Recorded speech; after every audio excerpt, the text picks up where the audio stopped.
Yo, what's going on, everybody? It's your boy Rick Rico. Welcome back to another episode, Ozone Lair Media. Make sure you guys subscribe, man. And if you guys want to sponsor us, we got free slots, man. Oh, yeah. Come on. Get in line. Get in line. What's up, Rick, man? Thanks again for the space, man. It's good to be here again, shooting another episode. We got something special today, man. Honestly, in terms of intro, these two cats really don't need it. Here in the local KC area, man, they're well known. You know, they've really became two powerhouse voices in terms of, you know, the podcasting scene. And so, you know, it's great to have them here. They have this mobile podcast concept, and you know, they have guests from, you know, politicians, business owners, just artists, and so they really do have you know, a special audience, and so we're glad to collaborate with them. We've been talking about getting them on here in the set, and then finally we're able to make it happen. So fellas, man, I appreciate you coming through tonight. Absolutely. JL, D.Rod. Here we go, Welcome man. to the Here we Ozone go. Lair, baby. What's up? Hey, man. What's up, baby? What's up, man? D.Rod, you know what that is. Hey, man, you guys know what You know that what is, that right? That's a salute. That's a salute. Salute. Say something with some water, bro. Salute. We're used to that, Dennis. Don't worry. All right, cool. It's all good, brother. Thank you for having us, man. Salute with the water.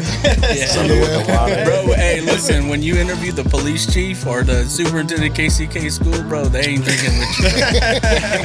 They don't want nothing there next to them, man. No alcohol. But you guys don't be drinking then, or like what? Nah, not with them. Not with them, yeah. Sorry, but you guys got to do those sober. Yeah. And they're all sober for the most part, Yeah. right? They're all sober. I think, man, I remember there was one. There was one. He said, I think. There was, not that. There was one where we all got pretty twisted, man. Yeah. We killed a whole bottle. Nah, I think my first one with John, I go back to that episode. I'm like, what the hell was I doing, bro? I was way too lit. Oh yeah. I was way too lit. But that's what I learned. I'm like, I gotta tone it down. This is not about me. You know. Right. Yeah. I mean, but you know, I think that's recognition of, you know, what y'all want to accomplish. You know what I'm saying? Because let's face it, man. You know, you see some of the podcasts out there, bro. It is about them. You know what I'm saying? Yeah. There's a lot out there like that, man. Yo, speaking about that, there's some that I've seen where like the guy has a guest, but the camera never goes to the guest. Oh, really? It's just like straight on the host the whole time. Oh, wow. And the guest is like the anonymous voice. I'm like, what are you doing? What is it? 60 seconds? Huh? What is that? Yeah. No, but like, so you know, like it is true. Like, and this is for all the podcasters out there, man. If you got a podcast and you're doing it for yourself, like do it for yourself. Don't bring a guest. But if you're bringing guests, you know what I'm saying? Like, make it about them. You know what I'm saying? It kind of seems like it's you know, it's kind of disrespectful, man. You know what I mean? It is. Like, come on, you have your guests, man. Show your guests, you know. Right. I brought you guys here to lecture you. Right. You know what I'm saying? To argue with you. Yeah. Tell you how wrong you You're gonna listen to me. You're gonna learn today. Yeah. Yeah, man. So let's get into it, man. Enterrupt KC. Yes, sir. You know what I'm man. saying? When how did that concept come about? And you know, when did you guys start that, man?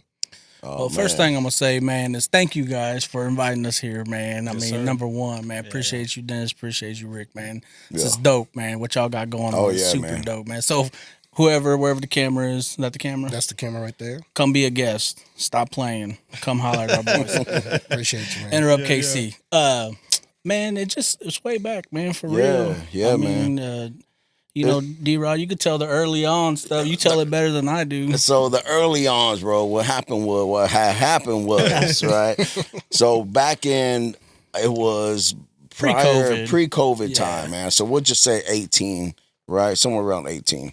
Me and Joe chopping it up, and man, we're people that don't know, we're related, man. Nephew, uncle. Yes, sir. Okay. Right. Right on. I didn't know that. Yeah. I knew. Thanks, Chat GPT. Yeah, man. Yeah. And so we always hang out, man. We always hang out, always play pool, always drank, always ate, always went to all these places, right? Mm-hmm. So we were like, hey, man, we go to so many places. How about we start chopping it up with these people? Let's put them on the map. Let's talk to them. talk about their story. Let's show their food. Yep. You know, at that time, we're like, man, we eat at all these magnificent places, restaurants, mom and pop joints, some of the bigger spots. Man, let's show the food and start talking about that shit and drinking and chopping it up. It was like vlogging. Yeah, at that time it was a vlog, right? The vlog thing was popping off. So like, man, let's pop it. Let's look in this vlog. You're right, because back then, like Joe Rogan was the only thing really people Mm-hmm. knew. Only pod, Yeah. So then, like JL said, COVID happened, shut down, everything shut down our idea. It just kind of went limbo, man. Right. Shit, everything, world went to shit. So then, man, I think in 23, we still did what we did and did what having a good time, man. And then in 23, I think summertime or so, maybe the fall, something like that. JL called me like we always do, always call each other. He was like, hey D, man, I got this idea. I was like, what's up? He's like, man, let's go and get on this podcast shit. And I'm like, what? He's like, say less, man. What's up? And he was like, well, I'm looking at a mixer right now. I'm doing all this. I was like, cool. What do I need to get? Like, let's see what the fucking make a list. He's like, all right. And we're on the phone chopping it up. He's like, I'm at the store doing this and doing that, whatever. I'm like, all right, cool. Right then, boom, I get on. I'm fucking looking. Mics, lights, everything else, Yeah. And it was just one of those things, man, where like, and D.Rod knows this, man. Like, I'm a busybody, bro. Like, I've been in school every night, pretty much my whole adult life and work, and I meet so many great people, right? And D.Rod and and I just always having this, connection, right, with people. Yeah. You know what I'm saying? And it's like, man, we meet. I mean, bro, the shit that people see on video with Enterrupt KC, that's us in real life, bro. Yeah. We just sit down and recording it now. Yeah. You know what I'm saying? Yeah. So it's nothing like we had to create this fake image, to whatever. You know what I'm saying? It's like, bro, that's us. Period. It's you guys being organic and just being yourselves. Dude, we're genuinely curious about people. That's good. And everybody, you know what I'm saying? Yeah. Not this group of people or that group of people, just everybody, bro. And the thing is, man, just to add on to his story, I mean, we started getting equipment, bro, and I know my wife, and I'm sure his wife was like, what are you doing? And I'm like, listen, no shit, man. hey, we got to do this. I want to do this, Yeah.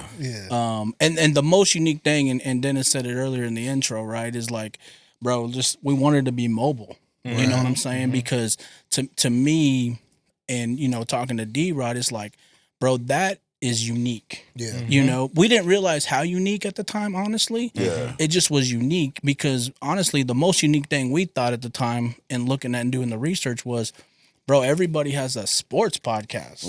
Yeah. Bro, it was nuts. It was crazy. Nuts. When we started looking into it, I pulled it up, at that time. You know why though? Because it's so easy to talk about a relevant topic when it's sports. And it's easy to get a lot of likes, a lot of follows, because who doesn't want to hear about Patrick Mahomes? So, but there's just so many, bro. Yeah. There were so many, and I told JL, I was like, hey man, like I think the first I pulled up 50. It said 50 podcasts, and I say this to everybody, this ain't nothing new. I was like, the first 25 was Royals, Chiefs, Royals, Chiefs. I mean, and it's local personalities, radio personalities too that were on there too that have them. And I was like, man, ain't nobody talking about Kansas City. And I'll tell you exactly one of the reasons too. Also, I'll never forget this. Jo told me it was when Travis Kelce, right? He bought out Ocean Prime, right, and took Taylor Swift up there and all. And that's all good. But it was like, man, Travis Kelce ain't renting out Town Topic. He ain't doing no stuff like that. Like, what about all these other people that got these other great restaurants? Right, all these other local people that doing good things, Like, that was a big old talk of the town that he did that. And that's all good. That's their level. That's their right, but status. that doesn't speak Kansas City. That's what it's like you're saying. Let's highlight real Kansas City culture. The real people that are doing things, Yeah, because you guys are part of the culture. I mean, West Side through and through, right? Yeah, and yeah. Are you from that Yeah, from the bro. area too? I mean, honestly, I call it the triangle, bro. Okay. Like you connect the line from West Side to Westport to KCK, bro. Yeah. That's the triangle, man. Yeah. You know, for me at least, you know, growing no up, doubt. bro. I mean, Southwest Boulevard between Mission Road and you know what? I mean, I-35. You know, like that's the stretch, bro. You know, so. Yeah. But you guys are both from here, right? Yeah. Oh yeah, born and raised, bro. Born and raised KC, man. Yeah. Born and raised, yo. Who better to talk about the culture than you two, right? Because you guys ain't lived it. Well, I mean, there's just so much. Yeah. Bro, there's so much and so many people. So many people that are doing great things in the city. And that was our why. You know, that was our go-to. That was our start. We're like, man, we got this. And like JL said, man, just us and living our life, how we have, we've built relationships. I was like, man, I know this guy, this woman, this. Like, fuck, they all got a story, bro. That nobody in KC, people in Overland, whether it's Overland Park, Lee Summit, Belton, wherever it may be, who don't know about the Joe Arce, who don't know about the Helen or Ortiz Turley, bro. You know what I mean? I mean, there's so many, not just KC, but nationwide, worldwide, for that matter, right? With YouTube, Right. Yeah, no, for sure, man. Like, I can see, and you guys seen the evolution too, because you've been here, all your lives, and you've seen where Kansas City used to be and where it's at, which is a completely different. It seems like it's a completely different place and where it's going, man. Because, like, honestly, man, I'm excited for our city, bro. And I think there's going to be more to talk about. You know what I mean? It is, bro. I mean, the thing is, when we talk to people who are, let's say, our age and older, our age, bro. Listen, I ain't ashamed, bro. I'm 44. I'm 55. I'm 41. So I'm old. I'm old. You're the baby here. He's a but, production supervisor. I would say, around our age or older, bro. The thing is, man, is like they remember Kansas City before it became like downtown and Crossroads and even West Bottoms and shit, even like Strawberry Hill, bro. Like, bro, nobody went there, bro. Right. Nobody. You didn't go there, man. Why? Nobody. Just cause, man, it was just what. First of all, it was ran down. It was ran down. There was no businesses, bro. There was no restaurants or. Was that That was after flood, right? I mean, there's what you like 93 flood or what are you talking about? Was it in 93? 98. It was 93, 98 flood. Are you talking about the after Noah's Ark flood or what? No, you're talking about West Bottom. The Great Flood. Yeah. We're talking about the I mean, it's flooded a couple times, but yeah, I mean, the point is, bro, I mean, this is back when, bro, people talked about Mexican food just on Southwest Boulevard, bro. Oh, yeah. You know what I'm saying? Yeah. I mean, that was everywhere. That was everywhere, bro. And so to be here now 20, 30 years later, bro, and see the city the way it is. Man, we say this with our guests, huh, D.Rod? Like, man, we remember when, like, watching somebody put a mural up was, like, frowned upon. Yeah. Like, hell no, what the hell they doing, man? They trashing that building, Now, bro. It's part of the culture. It's part of the culture, man. Yeah. Put it everywhere. up. It's artists. Put it up. Artists. Now, you got centers like the Matty Road centers, like doing this art center and, just kind of propagating the culture, right? The, lowriders, graffiti, and actually starting to see the art for what it is, which is beauty, and not vandalism, which is great, man. Honestly, you see it, and you see these murals, you see these paintings, man. It adds to the city. It doesn't take, it adds to it. You guys had a graffiti artist in your podcast. They've had a few. You guys had Scribe. Shout out Scribe, man. What's bro? Psych. Psych and Gear. Shit, Dink. Dink. Dink, yeah. That's what I was telling my girl. I was driving down 71 downtown, right in that area where they're trying to build a park above. Yeah. And I was telling her, I was like, I don't understand why they don't let these big graffiti artists just blast the whole walls there, man. Boy, like it'd be a beautiful thing to see there. I mean, just you see the shit that gets done in a hurry, right? Yeah. And some of it's pretty nice. Yeah. I mean, imagine if you gave them a a week to do something.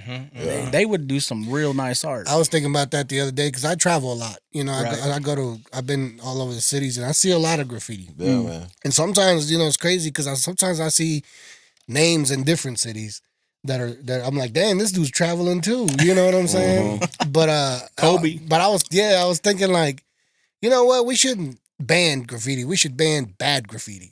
Right. It's part of it though, bro. Yeah. I mean, can you imagine, bro, if we said, I mean, it's all art, right? It's all art. I mean, can you imagine if we said, you know, we should ban, not all podcasts. We should ban the bad ones. You know, I mean, think about it, bro. Because a lot of them out of business. Well, it's all in the name of the art. But you know, yeah, but like, there's a threshold, man. You gotta. Hey, that homeboy filming itself, man. You mean like there should be a level standard, like you know? Like listen, like, I'm not No, you're disagreeing. right. I'm just saying, like, who sets it? You know, that's all yeah. I'm saying, bro. Yeah, you're right though. You start going down a slippery slope when you start setting standards, man. Well, and the deal is this with graffiti, man. Yeah. Like I dabbled back in the day, you know, and I could still get down on some shit. Okay. I still get down. I'll be showing JL some stuff that I'll be doing at home. I'm like, what's up with this? And yeah, but the deal is it all starts somewhere, you know. So that beginning little tag that somebody might do that looks like shit to anybody else. Hey man, he's just starting somewhere. He's trying to build that name up, and maybe that's his way. That's his canvas. Yeah. Nah, but what I meant was like the graffiti that you go out there just to fucking tag the wall. You know what I'm saying? Because I drew. I never actually like sprayed the wall, but I drew. Right. And me, I've always been the guy that's like, if I'm putting my name out there, Right, it's gotta look good. You know what I'm saying? I'm putting my time, I'm putting my effort, and that's what I said when there's a threshold. Like, motherfuckers need to learn that you gotta present yourself. Respect the art. I mean, so here's the thing, bro. And this conversation is making me think of our early podcast, bro. Like D-Rod, I knew you were gonna say that, bro. Like I'm talking like episodes like 1 through probably 15. Bro. Oh my god, like and I. Listen, man, and we had great guests, and they're good. Go check them out. Enterrupt KC, YouTube, subscribe. They're good. Yeah, it's just that, bro. Like you're talking about we had to learn. You know, like we had to learn process, how to set the audio right. We had to learn how to create the content, bro. I remember the first clips put out on socials. Then I didn't even know about hashtags, bro. Yeah. I didn't know about hashtags. I didn't know about scheduling.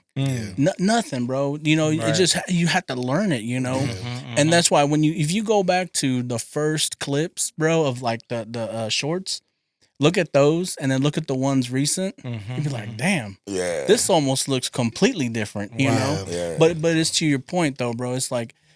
You gotta let the artist evolve, right? Like D.Rod's intro is different from early on to today or whatever. Our conversations, you know, like the one thing I'm proud of, man. Like y'all sitting here, no notepad, no, we're just talking, right? That's where we gotten, right? Like early on, man, we had fucking page of notes too, you know, like trying to we're gonna ask this question, ask that question, you know, make it a conversation. A lot of busy work. That's what I call it, busy work. Where you just overwork yourself, and then you end up with out of 100 questions, you end up using 15. Right. You know what I'm saying? And sometimes, I mean, like for me, I still like to do research on people, though. You know, I personally, I like to do research on them and follow up with them. That way, it makes them feel valued too. Well, yeah, honestly. I mean, it recognizes them, gives them some recognition, and doing stuff like that, man. That. I think it's more of a, like I said earlier, like a respect thing. Like I'm gonna want to learn something about you that I can talk about. Yeah, you know? Right. Yeah, absolutely. Is this the first time you guys are on the other side of the mic? Yeah, together. Like you know, like being like visiting a podcast and being asked about. Yeah, that's cool. We've actually had a couple people ask us. You know, they shoot a DM and they're like, "Hey, yo, man, like, would y'all come? You know, do our podcast episode?" Man, real talk, and I think I said this, to Dennis when he was reaching out. Like, man, dude, like we're busy, bro. Like we're trying to do this and that, and plus our families, bro. And so it's just timing, Plus work. Plus work. Plus work. That's the other thing, man. People think that we do this full time. Right. Like that's one of the biggest questions we get. They're like, "You guys do this full time?" Like, no, man. That's why we're meeting here at 5:30, not 1. People have asked me that too because they see me travel and they think I'm traveling for the podcast. No, I'm working. Absolutely. You still need insurance, man. This is it's like I was telling D.Rod, right? We got our production supervisor over here. I was like, and it's shout like, out Angel, man. Shout out Angel. Shout out our production supervisor. Yes, sir. And I'm like, he's working pro bono though. You know what I'm saying? So it's like, but we all are. So it's like when you're building dreams, man, that's what it looks like. We get him his happy meal, bro. Yeah. No, but that's how it starts. It starts. You got to start though, man. Everyone's got to believe. Yeah. You know what I'm saying? Yeah. And I, bro, like to that point, man, Rick, like I give D-Rod a lot of credit, man, because real talk, and he knows this, man. Like early on, bro, I was overthinking it, bro. Like I was just like, no, man, like this has to be right. This has to be right. You're the like video, me. the You're this, like me. the that, the that. Yeah. How you was like really paying attention to every little detail, right? Yeah. I was really wrapped up in that. But worse, bro, because bro, we didn't know what we was getting into. Yeah. You know what I'm saying? It's No, wild. neither one of us had a background in video recording and content creation or nothing like that, bro. Editing, anything. nothing like that, bro. Yeah. I did. I can't, man. I don't have a background, but like I used to do music, so I kind of I taught myself. Right? I taught myself how to record. I taught myself how to equalize, compress, all that crap. It took what, like freaking. How long has it been since we've been doing music?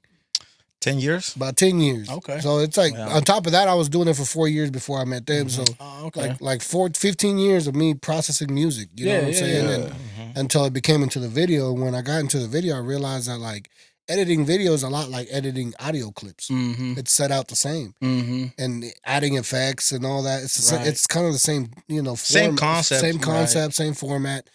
So, but I forgot where I was going. I mean, listen. Well, first, so what? You make music, or you made music, or I could still make it.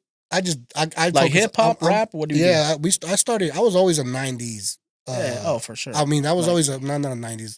I was always an East Coast like guy. MF Doom or like DJ Premier, Big L, Big Pun. Oh yeah, Big L.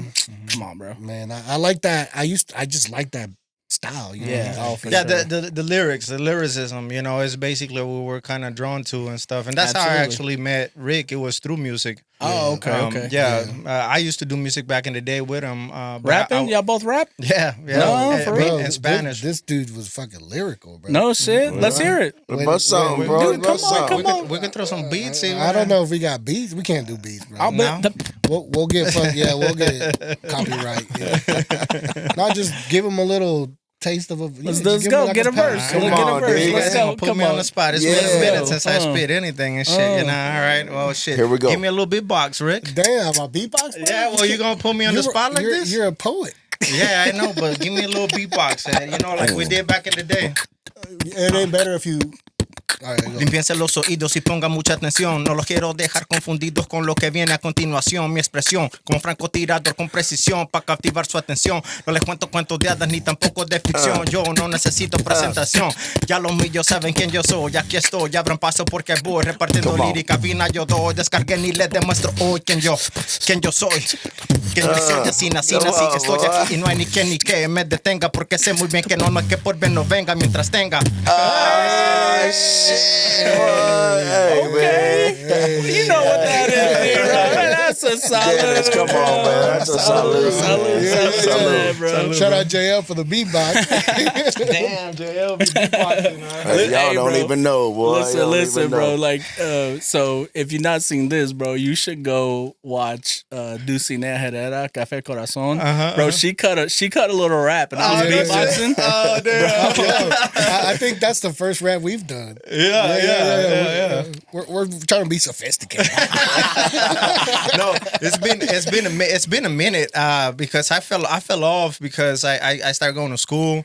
Rick kept on doing his thing with music, and you know, and I kind of still like wrote poetry because that's how I started. I started in poetry. Yeah, I was never really an artist. I was a poet, but Rick would try to fit me into beats and shit, and so I always came with the lyrics because of the poetry. Yeah. So he never wrote to a beat. Like he never wrote to a pattern. So Yeah. but he always had like, I don't know where he got his influence from, but when he came in the group, I was with this other dude, and what group was it? we were called the Flyboy Clique.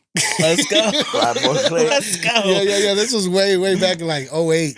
And like fresh out of high school, you know what I'm saying? Yeah. And How many was in there? and so at first it was me and my homie Freddie, VOZ now. He was Wapo at the time. Wapo. I used to El Wapo. He used to say they call me Wapo, and I was like, man, you're self-proclaimed and shit. I've never called Bro, you that Wapo. that reminds me of Three Amigos, bro. You remember the enemy is El Wapo? Yeah.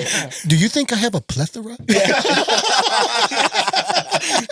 Did you say I have a plethora? Damn, that was dope, Dennis. So that was dope, man. It was You still got it, bro. You still got it, man. I appreciate it. Yeah, man. But Trying to bust something out, man. So you guys was a group, and you know that's how you met. That's dope. Yep, that's how we met, man. But yeah, bro, hey, I don't want to take the spot. I mean, this is about you guys. You know what I'm saying? I mean, but that was so dope, bro. You got to give it its time, bro. Like, hey, man, that's a Angel. That's a short right there, bro. Him rapping, clip that up, bro. For sure. Yeah. But yeah, man, it's cool, man. We've just been out here, you know, podcasting since. Rick, like I said, he's been doing his thing with the editing, and you know, like I've always been a big supporter of him. So yeah, absolutely. Like whether it was music or videos or whatever, and then he was like, "Hey, man, you want to do this thing?" And I was like, "Yeah, man, you know, I got you." Yeah. And you know, when the opportunity came to like bring you guys on, I was like, man, we got to get those guys in the podcast. You know? Yeah, we had already been talking about it because I've seen you guys, and then you guys had that interview with FK Menace. Yeah, and shout out Menace. And shout out Menace, and you guys were talking about Sábados, and I didn't know you guys went to Sábados when I was hosting that. Oh, for real? That was yeah. Because you guys were talking about, you're like, man. Oh yeah, I remember that. Yeah, he was on the mic. I was walking on the mic. around. Yeah. I do remember that. Yeah. Well, there's just so many people there, bro. You know. I wish more people would have known about it because it's a great fucking show. It's a great concept. Yeah. You know what I'm saying? It's just like, I think the location's just been hard. Yeah. You know, because I feel like Lemonade Park is like, it's really dope, but I feel like West Bottom just needs more population. Man, and it will. Mm-hmm. You know what's crazy, man, is so D.Rod was telling you guys the journey of the podcast, right? And so like, you know, we start this thing in 23, right? And you know, we're out of COVID at that point, but you know, we've been wrapped up in our houses for 3 years, right? Bro, to that point, down there, Sábados, I see like marketing and all this and that, and granted, you know, we got the pod going or whatever. And I even tell people, man, like, we are seeing D.Rod and I a whole new Kansas City. Yeah. You know what I'm saying? Oh yeah. Sábados included, you know what I'm saying? And just seeing that, bro, I was proud, man. I was like, D.Rod, bro, they're doing this and that. Yeah. And then there's the other thing with Juan Carlos, right, that they're doing, him and FK Menace. Sintope. Yeah. Sintope. He was here too. Shout out Juan Carlos. Shout out Juan Carlos. We had him on here too. Yeah, shout out Juan. Shout out, man. Fucking Juan Carlos. I was helping promote one of his shows. Yeah. And I was like, what? I said something like, hey, share this video so Juan Carlos will let me play the Guido. And I was just trying to get promotion out. Bro, I show up to the show and Juan Carlos is over there playing. He's like, play the Guido. I was like, oh shit, you really? I was just playing, bro. He made me play the Guido. You know, the thing is, man, is just to finish that point, bro, is just like, it's cool to us, man. You know, even growing up, born and raised here, bro, like it's so cool to us to see a Kansas City just evolve. You know what I mean? And change. Right. And try its best to be better, but also try its best to not be other cities, bro. Right. Like that's what I want You know what I'm saying? I mean, we can only do our part, right, D.Rod? Yeah, like we can only do our part. But you're doing good though, because you're highlighting it, and that's great. And I was saying this, man, some time ago, and I'm like, man, what Kansas City needs is to support their local talent. Yes, that's what they need, because they need to show love. I will add though that FK's from San Antonio. Yeah. You know what I'm saying, and he's bringing. It's a different. He's bringing that flavor to Kansas absolutely. City. You know what I'm saying? So it's when you say we can't be like other cities, we can't. We got to create our own identity, right? Yes, but it's okay to like learn from other cities. Yes, too. absolutely. Yeah. Well, here's the thing, bro, and we said this to FK on his episode, bro. Like, I told him, I said, man, when we went to Sing Tope one night. He has guest DJs, right? Before they start, they get going, him and Juan. Yeah. And they're jamming, they're playing hip hop, whatever. And dude, the DJs, they're great, man. Shout out all those DJs. But they started doing this like city by city anthem, right? So they do like a Miami anthem, a Texas anthem, a New York anthem, and then a LA, obviously. Chicago maybe, and then I'm like waiting. I'm like, damn, who are they gonna play for Kansas City, bro? Yeah, not one song, not one song. Yeah. Because what do you play? You know what I'm saying? Yeah, which one is it? Yeah, but that's that gritter Kansas City, and I listen. I know who that is, and I would be like, yeah. But not people there, bro. No, this is at the time. Like a dancing scene. Right. And I've always said this, man. Kansas City has got the most underrated underground scene that you can possibly imagine, man. You guys are from here, so you must know. There's a lot of good talent that's just not heard. There is a lot of good talent, but it's a bit inconsistent, and it has a lot to do with how big Kansas City is. Right. You know what I'm saying? And the support that they get, they can't monetize. Well, once the city grows, I feel like it'll bring more people, and we'll be able to have a more consistent. But other artists come and capitalize on our market because they're already known. Yeah, but not consistently. And that's the problem with Kansas City artists is they can't travel, so they bank on the market here, but it's because it's inconsistent. It's hard to consistently do it. Right. But other artists can come in and benefit off of it because it's the one time. It's the one time. But I mean, you guys heard, right? I mean, like you got characters like Pistol Pete. Oh yeah, you know what I mean. Do you guys know Dr. Deals and Last Recruit? Or you guys heard of any of them? Or I'm with Stupid. Doesn't sound familiar. No. The Abnorm. Shout out to the Abnorm. So there's a lot, a lot of good Seuss talent. Mace. Have you guys heard of Seuss Mace? Yeah. Seuss Mace, my guy. Yeah. He's from Topeka. Yeah. His brother Christian. He raps. His brother found him. I wouldn't say he found him, but his brother lives in Kansas City, right? Yeah. Went to Wichita to mess with one of our friends, shout out Q, and met Seuss over there before Seuss was anything. And he came back, he was like, bro.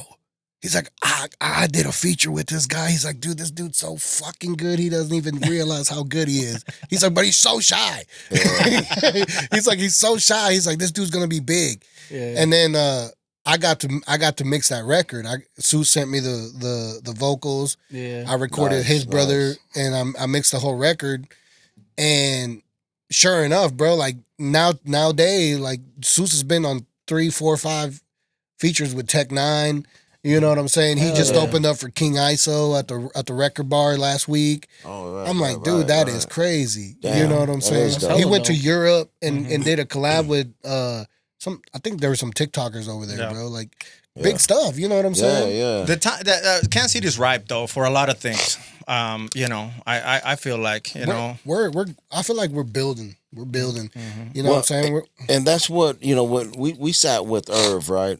Irv the Phenom, and that's what he said too, man. He was like, the Kansas City music scene, we just been sitting here marinating and waiting. Getting overlooked. Yeah, getting overlooked. People, they used to call it the flyover state, right? And it's like everybody's just building, and we're just growing, ready to bust out. Yeah, he talked about that.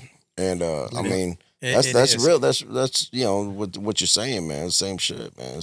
For sure, man. Yeah, like let's put I put Mafia on the table. Mafia got his momentum in Sacramento. He didn't get it in Kansas City. You know what I'm saying? And that's why outside artists can come in and capitalize. Because when you're from outside, people are always going to look at you like, oh, it's different. You know what I'm saying? But because you're not that accessible, right? Versus when you're inside, you're more accessible.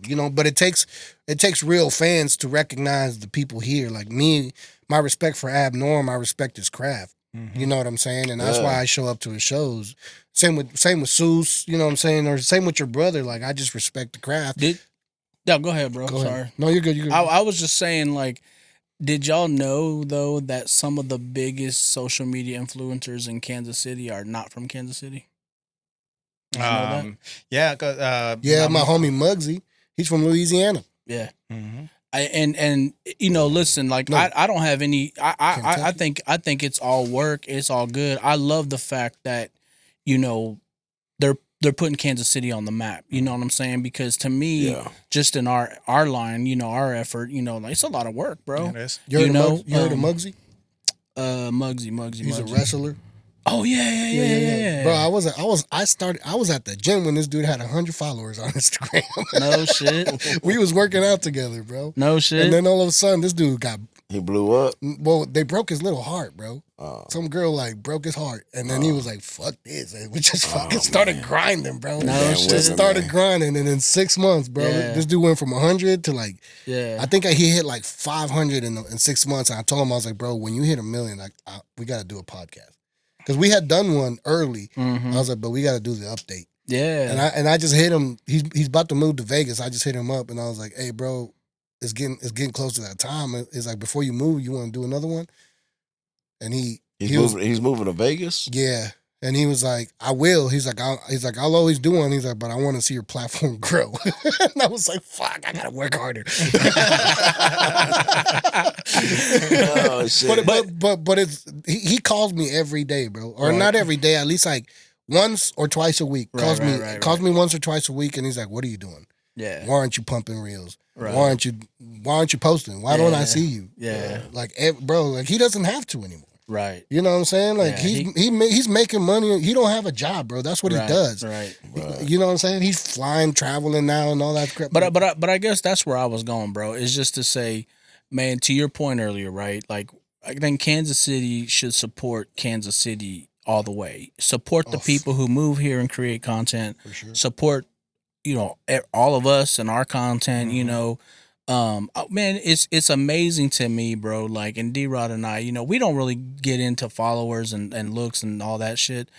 But it is amazing to me, bro, how many people pay attention to that to vibe with you. Mm-hmm. I'm like, what? Right. Like, that's the name of the game. That's anymore, the equivalent. And sometimes to me, bro, and we joke about this, D.Rod and I, bro, we was cool before the internet. You know what I'm saying? like we was the dudes that could walk up into any spot and people would be like, these dudes is cool. Yeah. And you would never ask me. And you still got it.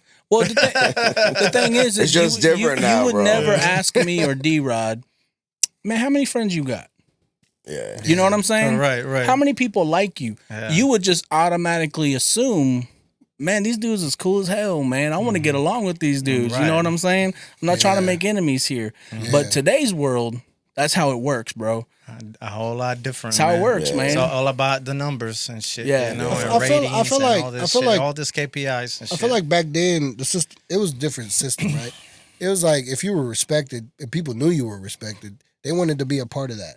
Yeah, you know what I'm saying? There's some truth to that. For sure. Yeah. And now there's numbers to show it. You know what I'm saying? Yeah. But a lot of that, like, the numbers are phony sometimes because you don't know how those numbers were got. Bro, you already know how their numbers are got, man. Bro, listen, I never even knew. And I tell D.Rod this, right? I never even knew that you could pay somebody for followers. You know how many DMs, bro, we get sent?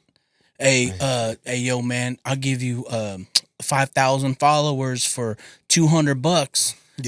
Type of thing. Yeah, I get those too. You know what I'm saying, bro? Yeah. And it's like, damn, man, and it makes you wonder, looking at people's followers, like how they true get are they? that? Yeah. And let me tell you something: we've never paid a dime for any of this. Well, you'll know. A telltale sign to know when someone paid for something is when the comments don't match. You know what I'm saying? Because I've seen videos like music videos of a song, and then the comments are like, "Great cooking." Oh shit! You know what I'm saying? And I'm like, Wow. wait, what? That doesn't even look like. I love the makeup. Yeah. Or they got a lot of followers, but they'll post a video and it'll do regular numbers. Mm-hmm. You know what I'm saying? Like you can have a YouTube page with 50,000 subscribers. You post a video, but you're only getting 100 views, 200 views. Right. What the fuck were those subscribers? Yeah, that's weird, man. You know what I'm saying? I will tell you though, man, and you know, it's funny how, like, I mean, funny is the wrong word. Nearly every episode, D.Rod, either midway conversation or at the very end, when we're wrapping up and we take the headphones off and the mics are turned off, right? The guest is like, man, y'all are good at this. Seriously. Yeah. And it doesn't matter, bro. Michael Garozzo or the Phenom. I mean, all the early guests in between, your moms, you know what I'm saying? Man, y'all are good at this, man. Yeah, it's the ride, man. I second that for sure, man. You guys do. I like what you guys are creating, you know, and you know, it takes a lot, right? You gotta what's happening behind the scenes, right? Well, you know, you guys are mobile too. So you know, you're not just set up. You have to get there, set it up, you know, shoot the content, then chop it up. You guys already have jobs and all this other stuff. So you know, Wives. Dude, the wives are the hardest part. and you're We already talked about that, didn't we? and you're pumping out content, man. So I mean, you're juggling a lot of stuff, man. So you know, my question is like, what drives you guys to continually do that? Like, what is that sum? Because you know, that's a lot of effort, man. Yeah, that's a lot of effort. I'd say just the people, man. I'd just say the people, the community, the our city, man. For me, you know, like I'm a people person, bro. Yeah. I can fucking go. I can go anywhere and start bullshitting with anybody and just start talking and having a good time, you know. And if it's somebody I don't know, hearing their backstory, and like I said earlier, right, you know, there's just so much going on. You know, that's a drive for me, man. The why is that let's highlight these people that don't nobody know about. Yeah. You know, let's showcase them. That's cool. Because they deserve it. They deserve this recognition, man. They deserve this platform. So many good untold stories. So many good untold stories. bro. Can you to extend that, what are the stories that you guys are most passionate about? Man, you know, I don't know if it's like passion for me. I wouldn't say that's the right word for me. What I would say is everybody's story is unique, bro. Like if we had you on a guest and then we followed up with Dennis on a guest, you know what I'm saying? Yeah.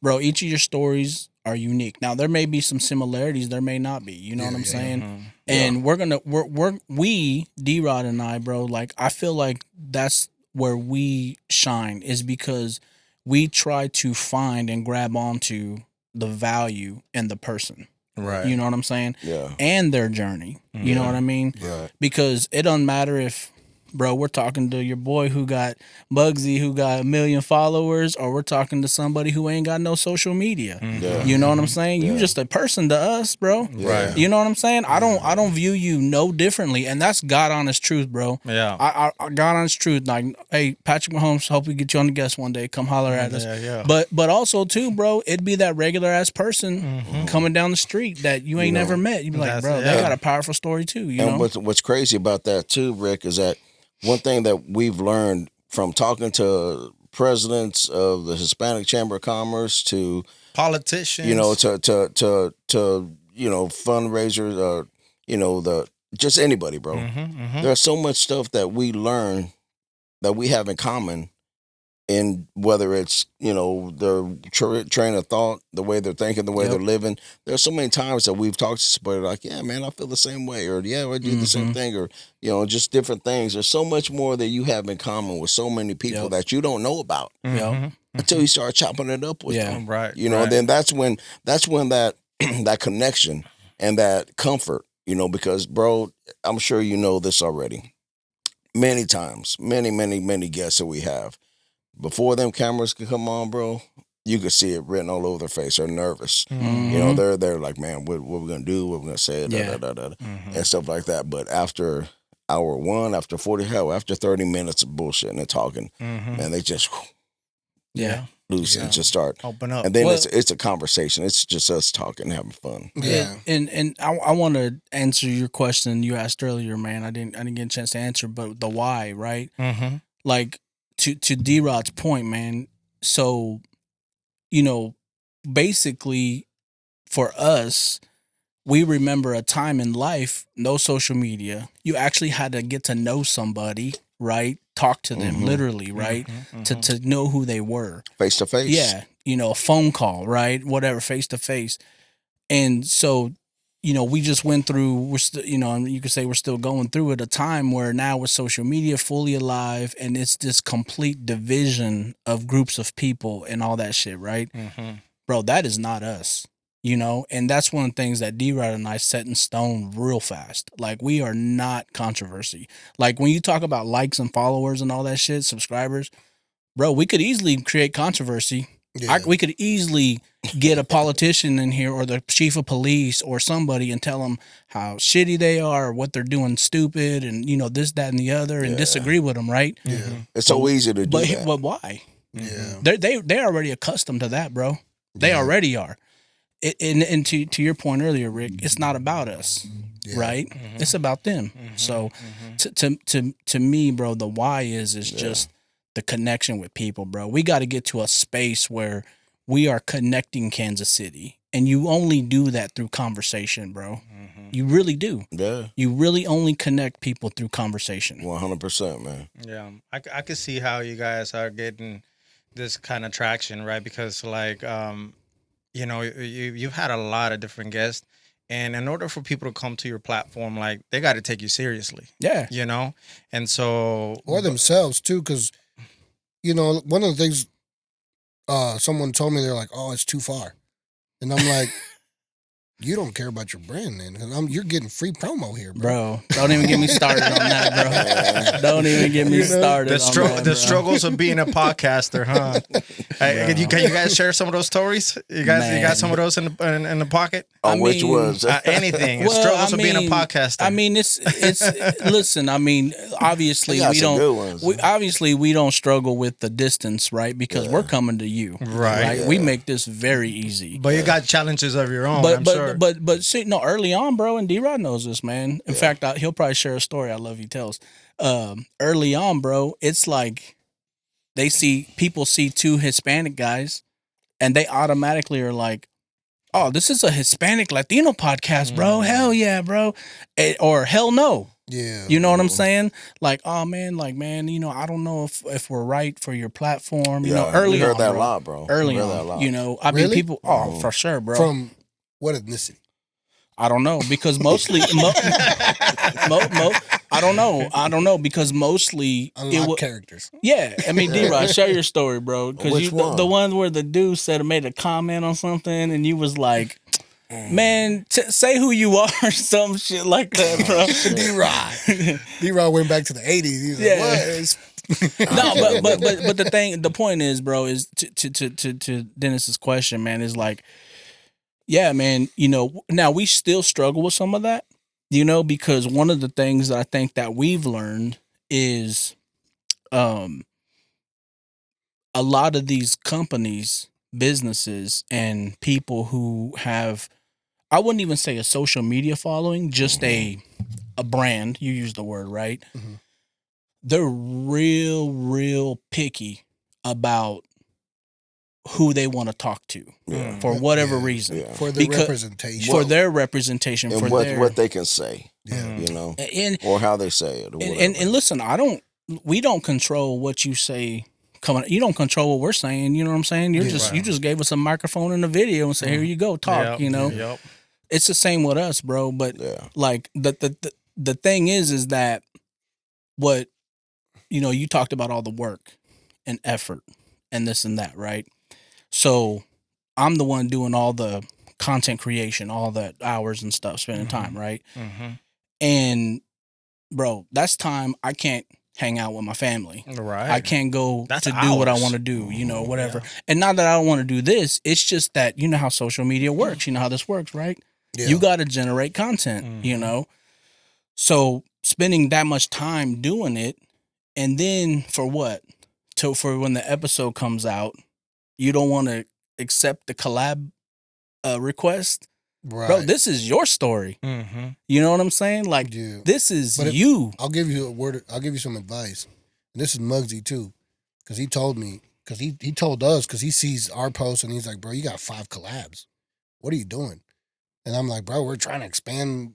We're trying to get everyone's audience to look at this goddamn video. He's like, but that's why no one follows your page, because they don't have to. And I was like, Yeah. He's like, if you tag people, they'll have to follow your page, because the only way that they're going to get it is if they go to your page. But when you're collabing, he's like, they follow them. If they want to see more, they'll just keep following them. That's true. And the other thing around that though, bro, is, and I'm sure you guys know this, just because somebody has 100,000, 50,000, 10,000 followers does not mean that people are going to watch their podcast of them talking. You know what I'm saying? Because they're following them for the shit they're selling. They're following them for the quick shit that they get on Instagram. Right. You know what I'm saying? And then that's no hate, bro. Listen, I'm happy for them. You know what I'm saying? But that doesn't automatically mean that they want to hear them talk about anything. You know what I'm saying? Right. So I feel like it's always the core fans or the core people that are connected to them that are willing to sit through an hour-long podcast. Right, you know what I'm saying? And that's about 20% of the 100,000. Right. You know what I'm saying? Yeah. If that. What is a podcast or podcast that you guys like follow that you're like, man, they're getting it right? Shit, I'll let bro. D.Rod answer that question. Which one they're getting it right? Yeah. Something like that you guys constantly follow and actually check out the episodes and hear the episodes like from beginning to end. Like, mine's real quick, man. Sorry, D.Rod. No, mine's real fast. This is a true story, bro. Yeah. I never watched podcasts. Really? Never. Wow. You know what? It wasn't until D.Rod, probably like a year ago, started telling me, JL, you gotta check out this clip. You gotta check out this clip. Up until that point, bro, I never really watched podcasts. I was the short guy. I watched the shorts, right? This, that, and the other. Yeah, so I watch, man, I probably subscribe to, I'll say maybe 12 different ones. Local? Or? No, nothing local, man. I mean, well, besides you, bro. But you know, I mean, but not too many local, bro. Not too many local. I'm gonna subscribe right now. Yeah, there we go. Thank you. Appreciate that. But like and follow. It's all you know, some celebrity ones, but I mean, it's. You know, and I don't know if they're doing it right. I just feel like they're doing theirs. Yeah. You know, and we do ours. You know what I'm saying? I mean, and whether it's hard to try and say and put a pinpoint on, somebody that's got 50 million followers, celebrity podcast, to say they're doing right. You know how I've been viewing podcasts is as education, and it's so much faster than reading books. I learn a lot quicker that way, and so I started plugging in to podcasts like Know Thyself or Sean Ryan. I watch Sean Ryan. Diary of a CEO, a School of Greatness. And I learn a lot of shit in those podcasts, man. Like I honestly do. There's sometimes I don't have time to read. I like to read, but I don't have time to read books. So I'll throw out podcasts while I'm working out or when I'm driving to work or stuff like that. And so it allows me to take on more information. So that's how I view podcasts for real. Podcast. Like I like watching this. I mean, depending on what kind of mood I'm in, right? Like I like watching like a doctor podcast, dude kicking knowledge about body and health, and then I like fucking some funny fucker that talks about nothing but bullshit. Yeah, you know what I mean? Or there's some chicks that have some. I can't think of their fucking names, bro. But I mean, it just depends on what type of mood I'm in. Like, let me listen to what this guy's saying, and I never watch them all the way through. It's the same deal. Like I put it on while I'm on the treadmill or doing some shit, and working out or whatever is the only time I listen to them. So it takes me, a week to watch one full episode of somebody who's 2 hours long, I probably do about 3 podcasts a week. Yeah. For real. Yeah. I was doing the Daily Rosary podcast, bro. Oh, for real? Yeah, like when I started off the year. Okay, I did it for like 3 months straight, maybe 3.5 months. Okay. I fell off, man. Sorry, God. But Hey. I fell off, bro. But it was like a daily, bro. It's only 20, 25 minutes long, and it's audio. So I just listen to it like driving to work or whatever, first thing in the morning. You know what I'm saying? I try to just get that in real quick. You know what I'm saying? Yeah, absolutely, man. That's cool, man. Whatever way you can utilize to be able to plug in and learn and grow, man, because that's really what it's about, man. Yeah. And that's essentially what I feel like you guys are doing. You guys are highlighting stories that inspire people, and that's great, man. That's why I've been wanting to get you guys on, because I'm like, man, this guy's I'm sure they got some game they can share with us, and so because you've been doing it for quite some time, we're still dialing in some things, they've been moving a lot. They've been moving a lot faster than us, because I looked at you guys' episodes. I'm like, God damn. Shit, bro. You know what I'm saying? And we slowed down, bro. No, but like we slowed down. We started around. This started around COVID. I started in COVID. Because COVID is what gave me the time to sit down and figure it all out too. But I've been very God's timing. You know what I'm saying? Yeah. Which is why our episodes we don't have a crazy amount of episodes. But Right. But I was also trying to learn the real game and all that. Yeah. You know what I'm saying? But speaking about highlights, I wanted to ask you guys, like, when it comes to episodes, like, give us the one that like stands out for you guys, like a moment in the episode that's like, man, that was a crazy moment, or you know what I'm saying? What's a highlight? Man, I'm gonna be honest, bro. Like, those parts been deleted. Didn't even make it. Hey, bro. Like, I'm gonna be honest, bro. Like, it was something somebody said, and they get done, and they're like, "Hey, maybe you should delete that. Can we delete that?" Yeah, bro. You guys are probably like, man, that's the best part. We'll tell you off camera, man. I mean, for that reason, man. Yeah, I mean, man, no, but real honestly, bro, like, man, a moment.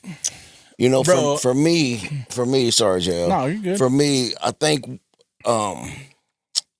man, one of the moments, and there's many of them, man. Mm-hmm. There's many. I can't pinpoint a direct guest or a part of that episode, but there's so many of them. But I'll put this in general form. What I've liked throughout our guests and talking, the different times that we have got real intimate and talked about mental health. I love that. I mean, and I mean, because it's kind of, it takes a lot for a man, bro. Yeah. To talk about struggles. Yeah. And when to me, man, it means a lot when we're having a conversation and a guest feels that comfortable enough that he can open up and say, man, I've dealt with this and I'm going through this and this is how I overcame it. Right. Because that's something that people don't really talk about. They do now. Yeah. I mean, I feel like obviously, even in our Hispanic culture, it's like 100%, bro. 100%. And that's all cultures, because we talked to everybody. Oh, really? Yeah, and we had black cats and white cats and Mexican cats, and everybody talk about that. So it's not a cultural thing. No, you're right. You're right, because honestly, like, the suicidal rate for white males is the highest, bro. Yeah, it happens all the time. Yeah. I mean, so of course there's all the fun. The fun is the natural thing. For me, and I love having fun, joking and bullshitting, and having laughs and cracking the jokes, but when somebody gets that personal and that comfortable to talk to you about things, to me, that's when I feel like, yeah, man, we doing it. We're doing it. We're doing it, man. That's where I like to take it normally. I think that's probably why Rick brought me on. Because I always go there. I love mental health. No, but like with me and Dennis, it was like we were both kind of into plant medicine a little bit. You know what I'm saying? Okay. I was actually early. I was actually earlier into it with than Dennis was, but Dennis just came in and went straight into went further than I ever imagined going. But I think me and Dennis has always been kind of like a older friend of mine. He's older than me, you know what I'm saying. So he's always gave me advice. He's right now like he's one of the guys that's practicing sobriety. You know what I'm saying? So to me, it's like I need that.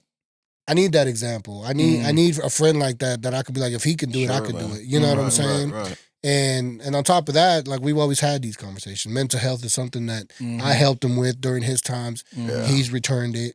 You know what I mean? And the podcast, the Ozone Lair, I was supposed to start it with a friend of mine named George, and he was that to me too.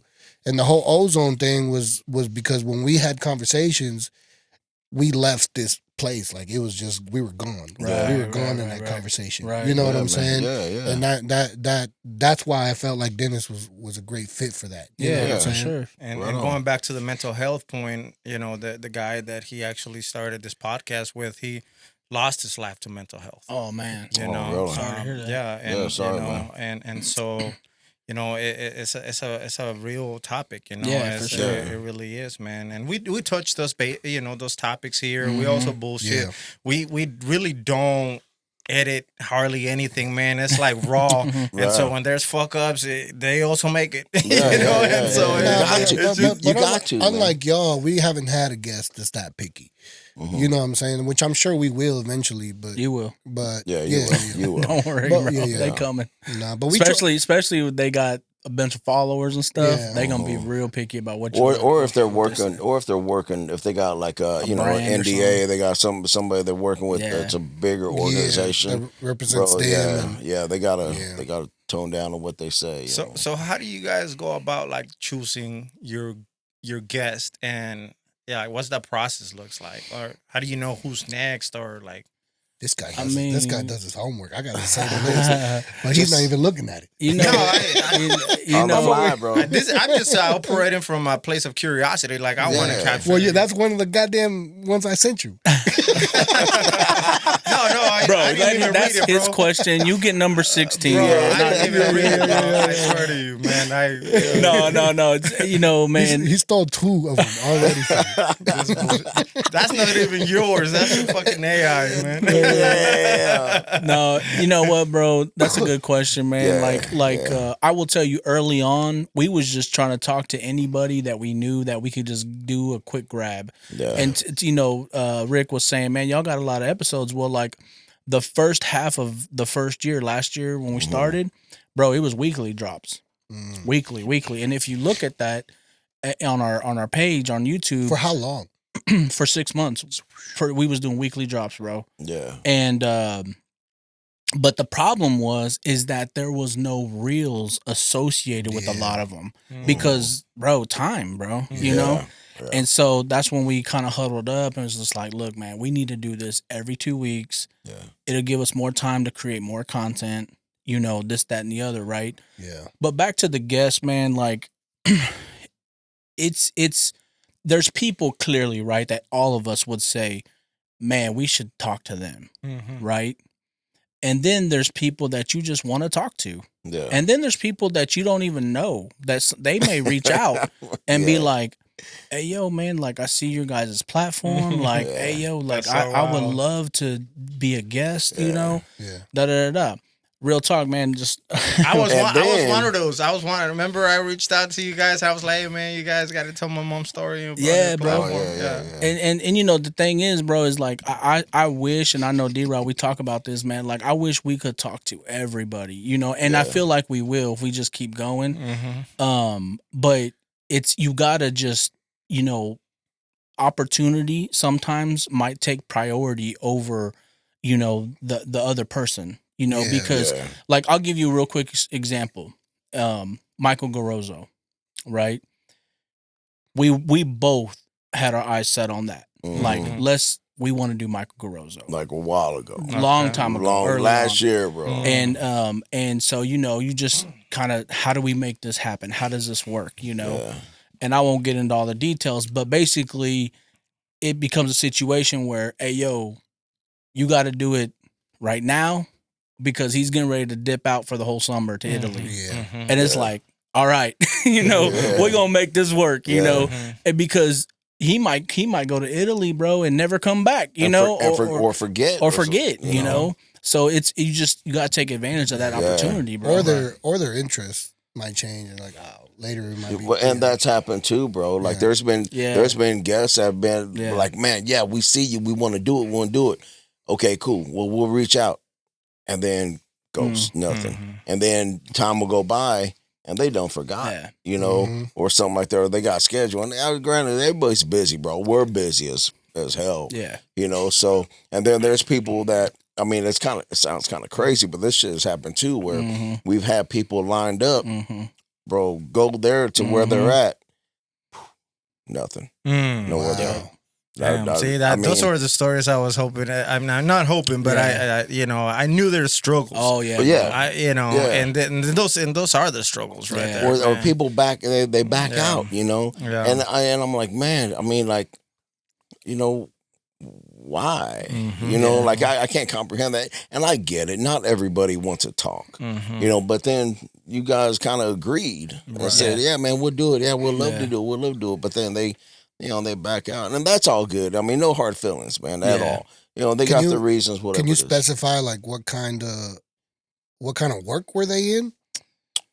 They're in the what is the business with food and drinks and food and beverage industry, and they're well known, man, bro. But I mean, listen, bro, and it's no hate, man. They got shit going on too. You know what I'm saying? Yeah, but what the thing is, what I was going to is like some people are just not social media people, and I feel like the people that aren't social media people have a hard time doing stuff like this. Yeah. You know what I mean? Yeah, and that's that. That's it too. That's what I'm saying. I mean, it ain't for everybody. Yeah.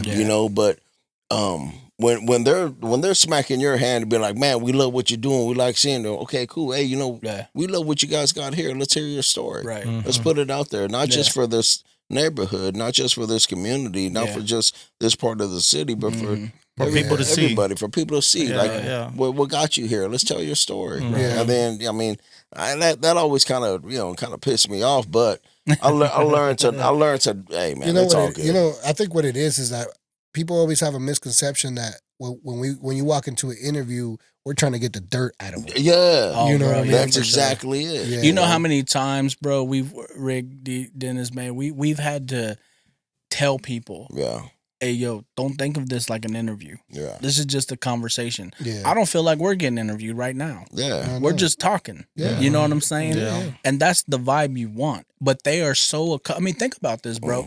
Enterrupt KC, the Kansas City podcast, right? They have not had a Kansas City podcast like this contact them and say, we will come to you. Yeah. We want to just grab your story. What they're accustomed to mostly, and we're talking to businesses and, politicians, things like that, they are accustomed to, we want to interview you to talk about blah, right? The break-in or whatever the hell, right? Your business is going down or whatever, crime. They're not accustomed to, man, we just want to sit down and get to know you. Yeah. You know what I'm saying? Yeah. Right. Yeah, because that opens up the platform, and it's too free for them because they don't have guidelines anymore. They don't have, when you go bowling, you got rails. They don't got those. It's just like it's too free. Yeah. Too might go in the gutter. Yeah. Might go in the gutter. Might go in the gutter, man. Yeah. But it's fun, bro. And I mean, with all that, bro, shout out to everybody who's been a guest, man. I mean, just from episode 1, Joe Arce, to this last one with Lou, Mike, and Javi, man. Yeah. Episode 47. It's crazy to think about that, bro. And I love the way you started off, Rick, because you was like, you want to sponsor us? We got free slots, and we feel that, man, because we have had people who were like, hey, yo, man, like I like to throw my name on, do a sponsorship, blah blah. But that hasn't been a big focus, And D.Rod and I talk about this, like, let's build the platform because people have asked us, right? They're like, and you guys see it, I'm sure. It starts off with a podcast, but now look at other things. We're doing pop-ups at events. Right. We're doing promotional content. We're doing all these things, and that's why when we got interviewed last year by some article people, they was like, where do you see this going? And we both was like, yeah, we ain't gonna answer that. Because the thing is because he didn't this ain't well, no, it's just that we never saw this as just like a podcast. This is big. This is bigger. Yeah. And it just was a matter of time, and it still is a matter of time, bro. It's just gonna grow and grow and grow, bro. And because like for us, when, I get the question all the time when people find out that we have a podcast. They're like, "What's your podcast about?" Yeah. And I'm like, it's about everything, bro. Yeah. Like, come check us out. Yeah. You might find something in one of these episodes that you like. You know what I'm saying? But it's like, we're trying to figure that out. We're trying to figure out what we're about. We're trying to figure, like, we're trying to, everyone's like, find that niche. But it's like, do we need a niche? Nah. You know what I'm saying? Like, 'cause bro, here's the thing, man. our niche is people. We right. Stories. There's so your many, niche is man. people, There's so many. people in Kansas City, stories, you know, that type of thing, right? Ozone Lair, shout out. Go hit that subscribe button. You don't got to create an extra clip for this. Hit that subscribe button just to click. All right. Thing is, man, is you gotta the whole niche thing, bro, drives me insane. Yeah. It does. Mine too. Because to me, bro, like we don't get the what are you guys about anymore so much, but it is mostly like people are so wired. Yeah. And I'm not talking about guests mostly. I'm talking just generally people. They're so wired now to controversy. Yeah. What's it about, bro? You guys gonna argue over politics and religion and what are you gonna do, man? What you talking about? That's what they want to know. Yeah. And it's like, well, no, I'm just gonna sit down with Dennis, man, and we're gonna get to know Dennis Ortiz. You know what I'm saying? Yeah. Well, who's that? Why do I need to get to know him? You know what I mean? How many followers does he have? Yeah, exactly, bro. That's it right there too. Yeah. So it drives me insane, bro. And I get the niche part in the sense of like, there's a lot of people who are doing like food content, for example. Yeah. Oh man, bro. Or wellness or whatever, right? Whatever. Yeah. And bro, they're good. And when D.Rod was telling the early journey of like us trying to vlog with food and all, bro, I'm so fucking glad we didn't do that, bro, because we would not be half as good as the people doing it now. Shout out Epitome KC, shout out BB Cortez. They kick ass, bro. KC Lifestyle Girl, all of them. They are amazing. I'm so glad we decided not to do that because we would not have been that good. Yeah. You know what I mean? Yeah. But this is our niche. Yeah. We know what we're good at. And it's just like, man, let's just sit people down. Let's just get to know them. Yeah. Humanize them. Humanize them. Humanize. That's it, man. Humanize them. Yeah. And we say that to everybody, man, from the get go. Even prior to recording. Like, look, man, there ain't nothing. I ain't gonna get personal with you. I ain't gonna ask you about your kids, about your husband, about your wife, right? It's nothing. This is you, right? This is you. This is all we gonna talk about. And people like when we had Chief, right? Jail said when we had the Chief on, man. People get in them positions get so much shit from everybody else, from the 10-second news clip. They get ridiculed and everybody gets mad at everybody. Hey man, we're not gonna do that. Let that shit happen through the news channels. We just gonna highlight, showcase, showlight you. And getting people to understand that. And we have had, D-Rod knows this. We have had people reach out to us just to get with us and do the. I wouldn't use the word controversy, but they want to start airing things out. They want to rant, bro. Rant. And I'm, bro, like I feel like that's Johnny. That shout out Johnny. Yeah. Shout out Johnny. You back to who do you put as a guest? You got to decide. Yeah. Is this who we want to be? Is this not who we want to be? You know what I mean? And that goes back to our why. Yeah. It goes down to the brand too. Like, how do you want to represent your brand? Exactly, bro. And that to me, D-Rod and I talk about this, man. You just got to just stay. You created a lane, right? We created a lane. Stay in the lane. Exactly. We ain't over here. We ain't over here. We're right here. you know. Yeah. And I will say, man, like, and I feel it with you guys too. It does take a special person, people, to have a range in conversation. You gotta care. You gotta care, but bro, we could sit here with real talk, bro. We could be sitting here with Rich the Factor, with Pix Tech, pick somebody, some of them rappers, we could sit here with them and chop it up like, bro, like nothing, like it's nothing, nothing. I'll be honest with you. Rappers are the most weary because they're the mentality of a rapper is completely different from a normal person. You know what I'm saying? For sure. Because they're always on defense. Yeah. And to get like, I remember Mafia when he came in, like he was nervous, bro. You know what I'm saying? Because we didn't know each other, right? And that was the first time that I was like, I felt like I was like, if I can make this guy comfortable, I'm good at this. Right. You know what I'm saying? Right. And we had a great conversation, bro. Yeah. Great conversation. But that's what I'm saying, bro. I could see it with you both. Yeah. Like, honestly. Yeah. You guys could sit anybody down here and have a conversation with them, right? That, man. But the thing is, a lot coming from you guys. But the thing is, though, bro, is that not everybody can do that. Yeah. You know what I mean? Yeah. They can't, bro. And I'm not trying to hate. It's just real honesty, bro. Like, D.Rod and I have shown that range. It's what I call it. It's like sacrificing.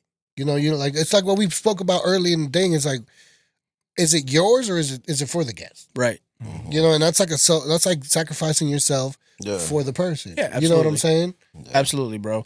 Yeah, so I mean, I just feel like, man, hopefully, one day we get, the mayors on and we get, but also too that we continue to get the regular Kansas City on. Yeah. You know what I'm saying? Right. I'm nervous for those because I remember when Dennis brought in Barry.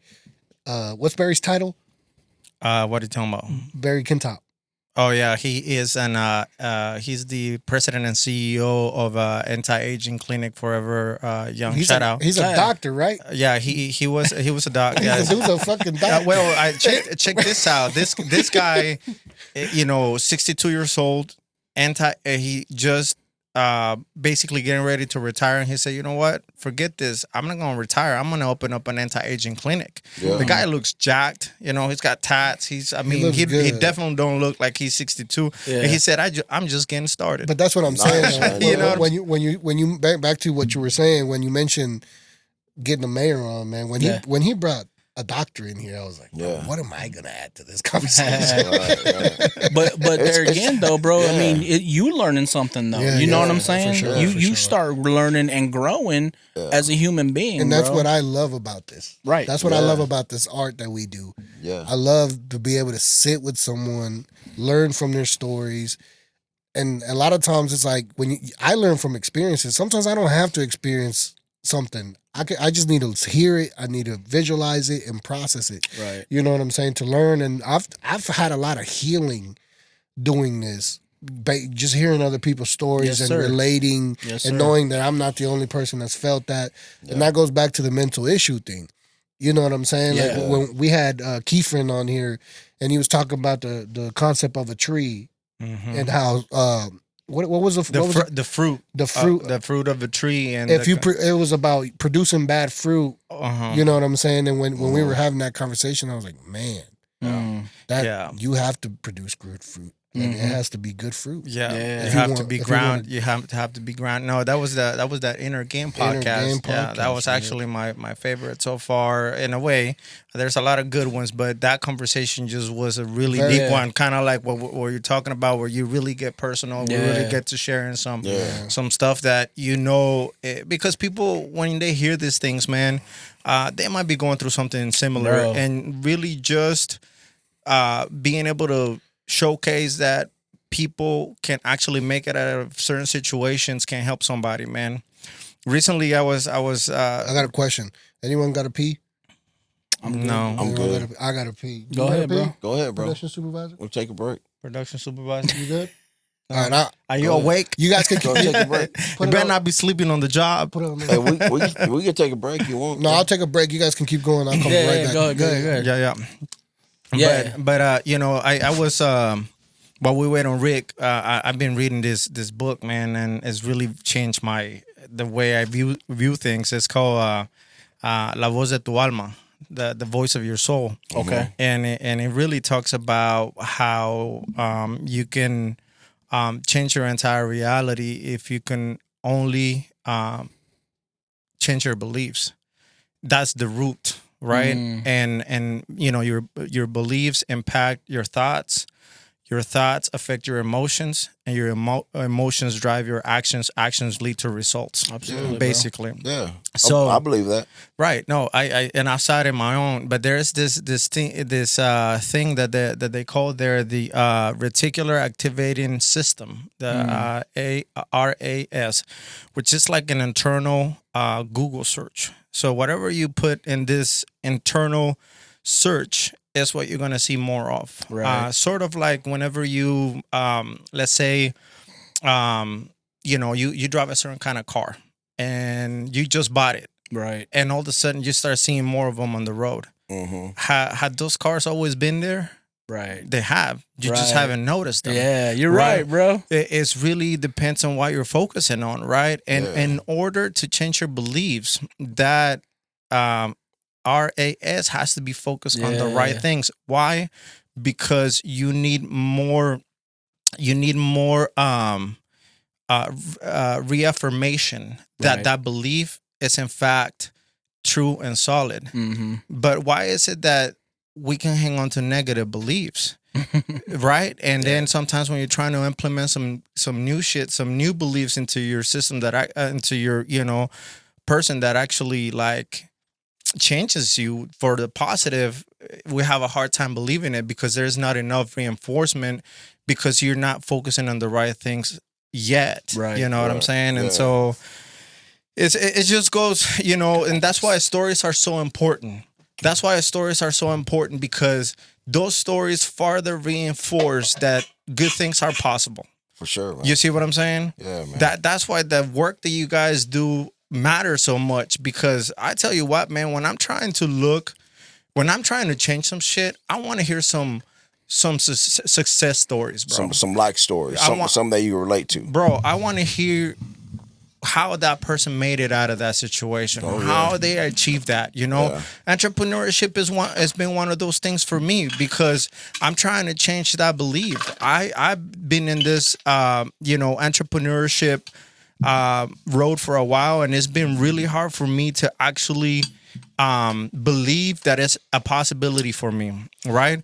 And so when I see you guys here talking about, oh man, we've done all these episodes. Now we're starting to get into some promotional stuff. We're actually getting busy. We're getting stuff booked out and all this stuff. Like, I mean, I'm seeing your trajectory, and I'm looking at Rick. I'm like, man, this is a possibility. Like, you know what I'm saying? Like, you're painting out a roadmap that we can actually sit there and say, man, this is a possibility. You know what I'm saying? Yes, sir. So Man. Yeah. So I appreciate that, you know. Like Yeah, I said. and that's good. That I mean, everybody has to have those blinders on like that too, and be focused, man. Mm-hmm. You know, and you hearing that and seeing that there's somebody who drives you to do that. I mean, you're giving us some.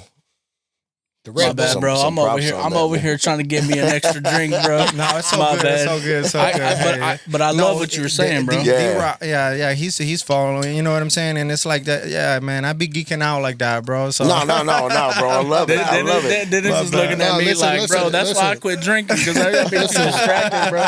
like I was mentioning earlier, you know, me and Dennis been talking about having you guys in here, and it's off the sheer work that we see you guys put in. Yes, sir. I You appreciate know what I'm that. saying? You guys are putting in work, bro. Like, there's a lot of people that are doing this shit, but there's not a lot of people touching a lot of people. You know what I'm saying? Yeah. And you guys are definitely putting in work, man. And I know, like I said, like having wives, having jobs, we know the hustle. You Yes, know what I'm sir. saying? And I got a question though. You guys both have wives. Yeah. You know what I'm saying? Yeah. And Yeah. Wives and kids, bro. wives and kids. you got kids, JL? Yes, sir. Yeah. How many? 2 boys. 2 boys. D.Rod?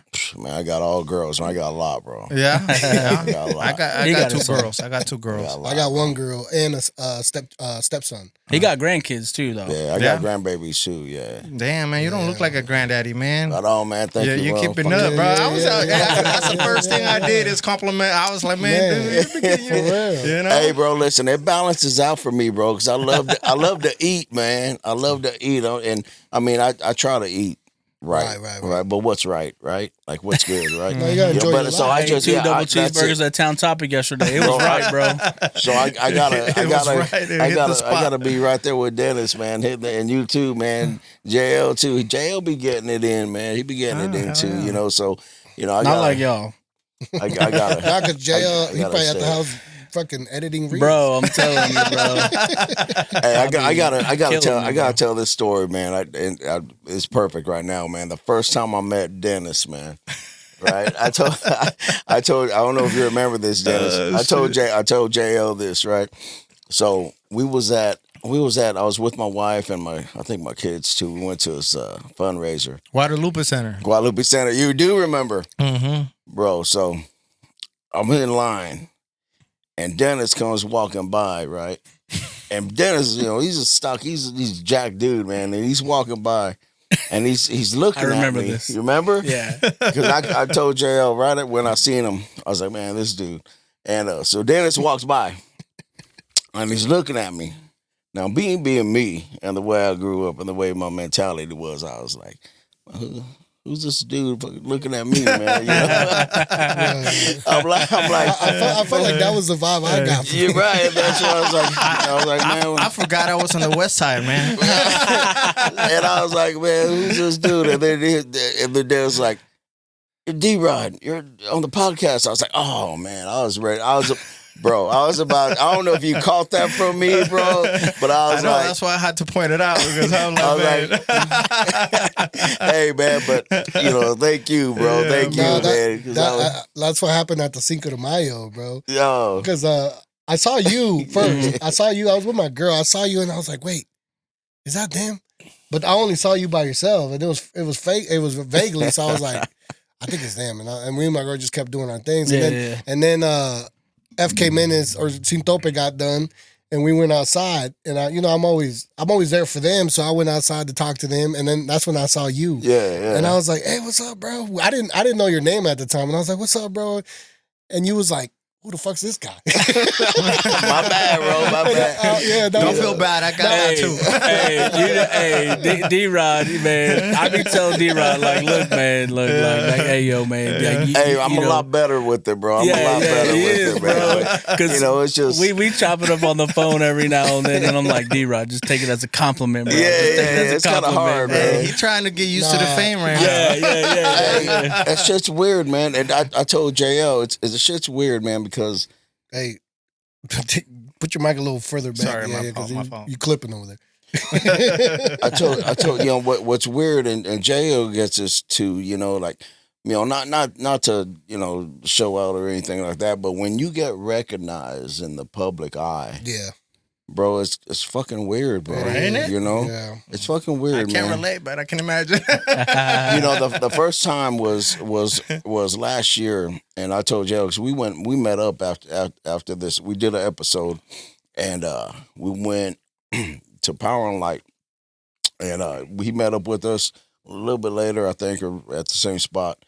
And the hostess, we went to a club in Power and Light, man. Mm-hmm. And the hostess was like, I'm here for a party because we did an episode. I was running late. So, and she was walking me back, and she was, a little cute Mexican girl, man. Mm-hmm.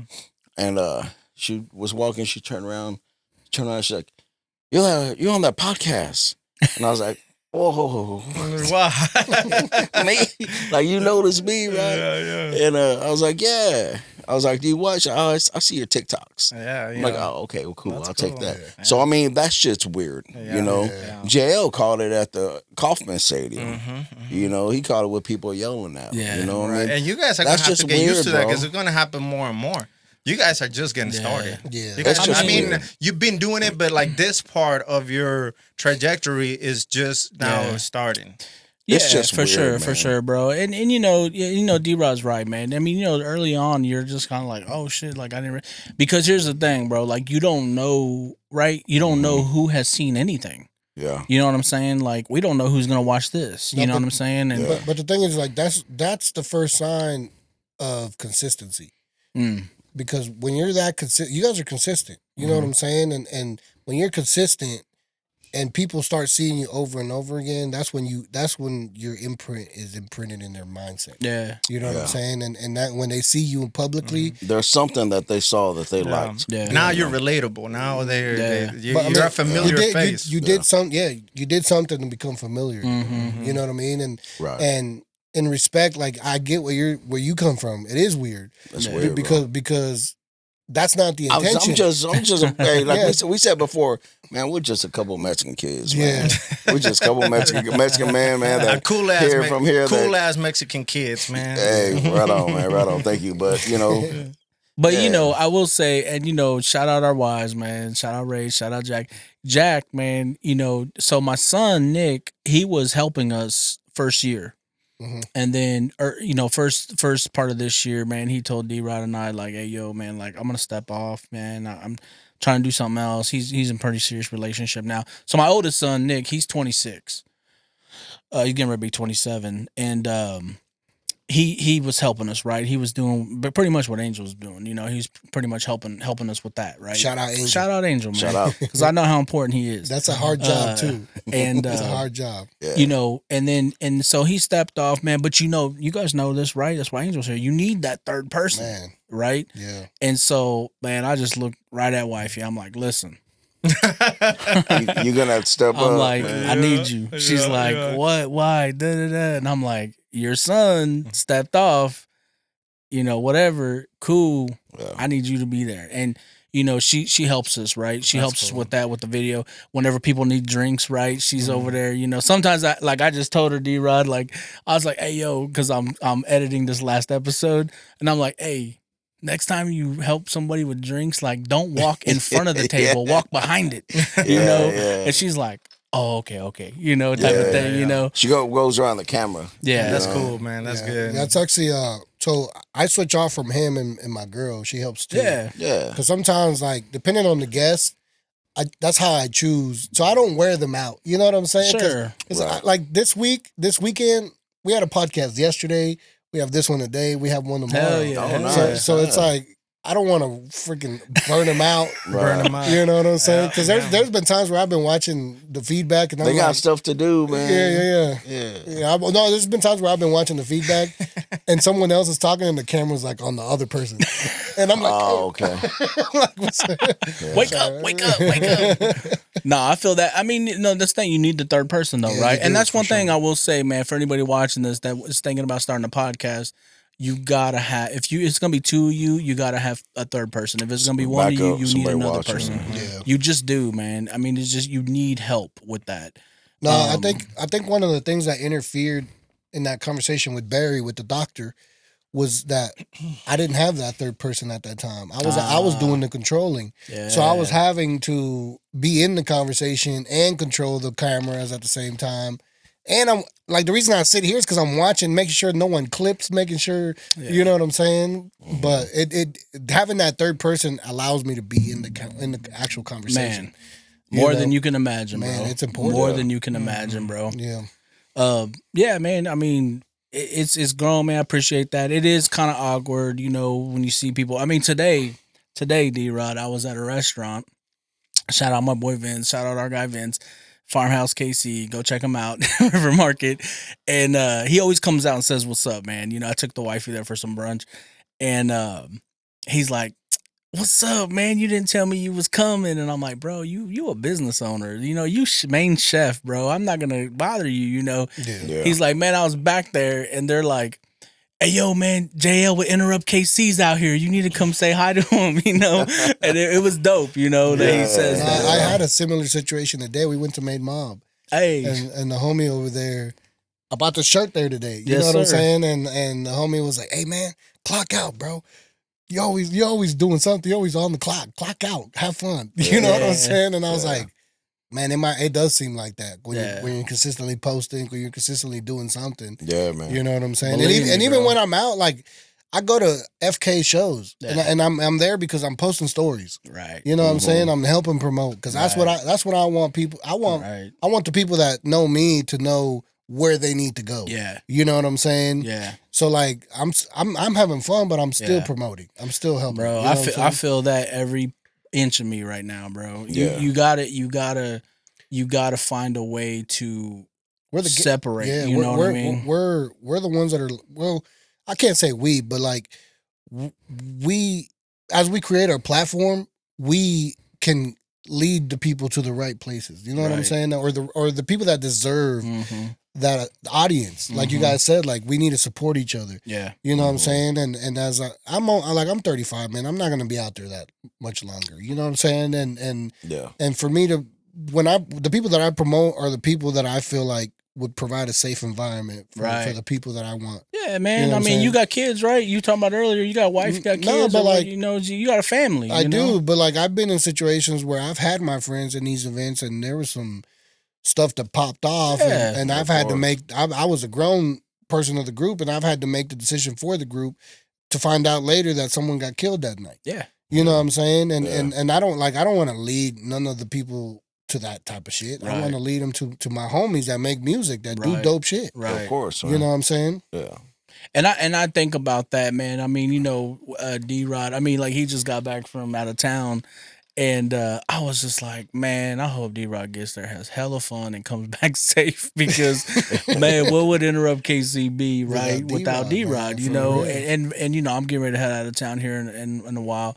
And, you know, I think about that, though, more than I ever have, bro. Yeah. And it's weird, man, because why wouldn't I? I mean, it's not that I never have thought about that.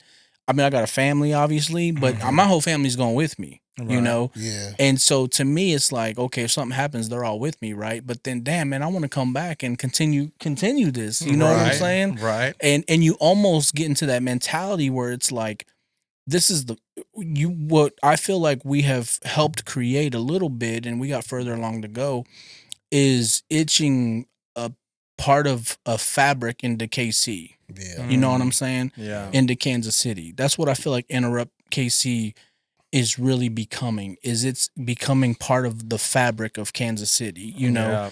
Yeah. To where people, I mean, bro, D.Rod tells me, and we've talked about this, we go places and we might pull out a card, you know, hey, check us out. And they're like, hey, yo, man, I've seen this. Yeah. I've seen your guys' stuff. That's dope. And it's like, damn, for real? Cheers, Like, cheers to that. hey, salute.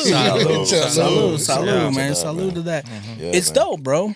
It really is, but you guys are also doing a good job of putting the city on the map, you know what I mean, and highlighting what's important. So, you know, that's just a reassurance that you guys are doing the right thing. You know, that's sort of just little, you know, signs that you're heading in the right direction. You know what I mean? Sir. You know, Thank you. What you mentioned when you said, what would it be without D.Rod? You know what I'm saying? Like that's an important milestone to reach within what you're doing, because when you get to that point where you're like, damn, I couldn't do this without that person. Like that means that there was a lot of there's a lot of input from the both of you guys Absolutely. to create this thing. Yeah.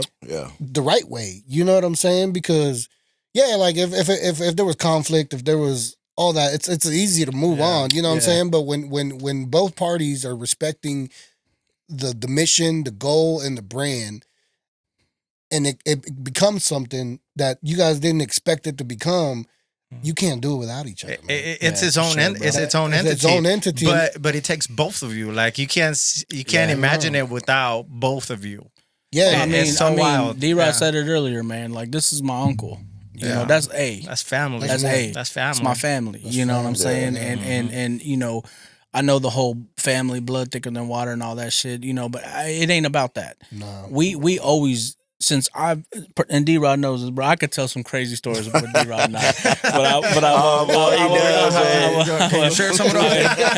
He can tell one. I could probably share one. You can tell a couple of them. But you know, we've been tight forever. But it's a respect thing. It's and I respect him. I respect him. The fact he's my uncle. I view him that way, you know, but I also respect and appreciate the effort and time he has put in and money he has put into this. The belief, you know what I'm saying? The belief, yeah. the hype, bro. And I'm sure that he sees your respect. Oh, yeah. And I'm sure that because he sees that you respect him, he returns that respect. But the bottom line is this, bro. We didn't need this. We didn't need the platform to have that. This was here already. Yeah. You know what I'm saying? Sure. It's just now everybody can see Everybody it. sees that, You and, know? and it's spreading. Yeah. You know, it Right. spreads to everybody. That's That goes awesome. there. Yeah, and I can relate to that when it comes to Dennis, because like I said before, Yeah, before I feel like even because of music, we met because of music, but we became friends. Right. And it didn't matter if we made music anymore or not. We were still going to continue to be friends. Right. Right. You know what I'm saying? Yeah, there was. So we heard Dennis, right, bro? What you got? Oh shit. Yeah, You know, there we go. Give me, what you got? Come on. Come on. Yeah. Échale. Ya se acabó el recreo. Aquí viene el lado feo. Creo que si de veras quiero, llego a donde deseo. Esta vida es mala, pero siempre yo me recupero. Con un lapicero entrego todo lo que siento en serio. No me quedaré atrás. No soy la letra Z. Es difícil de llegar cuando te falta una letra. Neta, llegué a este planeta. Veloz como un cometa. Cuando escribo esta letra que viene de la tristeza en mi conciencia. La familia es la potencia para esquivar violencia y se me acabó.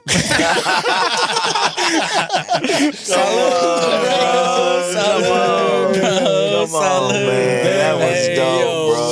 Man, that's dope. Shout out was JL dope. for the beatbox, man. Yeah, man. He proud of you. For real. Man, y'all don't know boy, about JL, man. My boy JL, boy. I've been there, bro. It's fun, bro. I've been there. Dog. I will say this, man. There's so many things, man, that we won't be able to share because, to your point, right? The podcast isn't about us, you know. So if you want to get on there to learn about D.Rod and JL, well, you're gonna have to invite us on your podcast. Right. You know what I'm saying? Yeah, that's why I'm taking the time to ask questions right now, 'cause I'm like, because if you're gonna come to our platform and learn about us, you might pick up. You'll get a little bit. You might here get a and there. little bit here and there. We'll give it a little. But the raw, the uncut JL D.Rod, bro. Yeah, which honestly, bro, Those that know. yeah. honestly, bro, Yeah. what y'all are seeing right now and hearing, This is it. that's the podcast, Yeah. but it's for the guests. Yeah. You know what I'm saying? Yeah. Like it is, bro. Like how I just start. Yeah. and the guest is like, shit, let me go in there. You know, we over here vibing shit, you know? So, I mean, that's the vibes, bro. And it's the same, like, it's like when you lay out a question, you know what I'm saying? It's like beatboxing. Yeah. That's like you put the beat and then they just got to freestyle to it. Let's go. You know what I'm saying? man. You got to. I like that. Yeah. It's dope. It's dope when you see someone like open up. Yeah. And then just start flowing. Yeah. They just start flowing that or not information, but like their story. You know what I'm saying? Yeah, man. And it's because it's healing. It's healing. Like I said earlier, like it's healing to me to identify my story with other people who I'd never expected to do with. You know what I'm saying? Well, think about it this way, bro. Would we have met either one of you without the podcast? Probably not. Probably not. Probably not. Right? Whether it's your podcast or our podcast. Yeah. You know what I'm saying? Yeah. But that's the beauty in creating content and creating conversation. Well, you guys maybe. Well, you guys saw me at Sábados before you knew I had the podcast. Did Yeah. see that. Yeah. But you know what I'm saying? Like it's one of those things where. But I'll tell you what, I was doing Sábados because I needed my name to be out there. That's what Menace said. Yeah, I needed stage presence because at the time I was doing my little, I call it my end of rap. But I can't. Your end of career? My end of career little. I had 10 albums, 10 years dropped off, bro. What happened, bro? I was unemployed. That's what happened. I got fucking fired.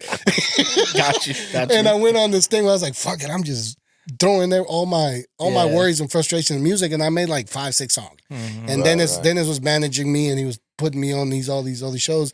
And FK, I had interviewed FK, and I was like, bro, I need stage presence. I need to get better with stage. But at the same time, I knew that the podcast was rolling, and I was like, I need to be present. You know what I'm saying? And I felt like Sábados was a perfect thing for me. I was like, it's gonna help everything. It's gonna help me be able to talk to a crowd. It's going to help me be able to talk to a vendor. It's going to help me be able to introduce people. I was like, this is the all thing. Just build your craft, man. Just build the craft. You know what I'm saying? And like JL said, you know, we probably wouldn't have met, and we definitely probably wouldn't have sat down like we are now. Nah, for sure. But right now, I mean, after this, bro, it's a brotherhood, man. Hell yeah, bro. Right? It's family, no matter what it is, bro. I appreciate that. Yeah, you know? Yeah. And that's reciprocated too, man. If you guys need something, whatever, you know what I mean? No doubt, bro. No doubt. And that's one thing that we have, you know, and you guys too, I'm sure, you know, you have been told, and we've been told, like, after the fact, like, hey, man, we're locked. We're locked because, especially when we've had those heart-to-heart conversations, you know,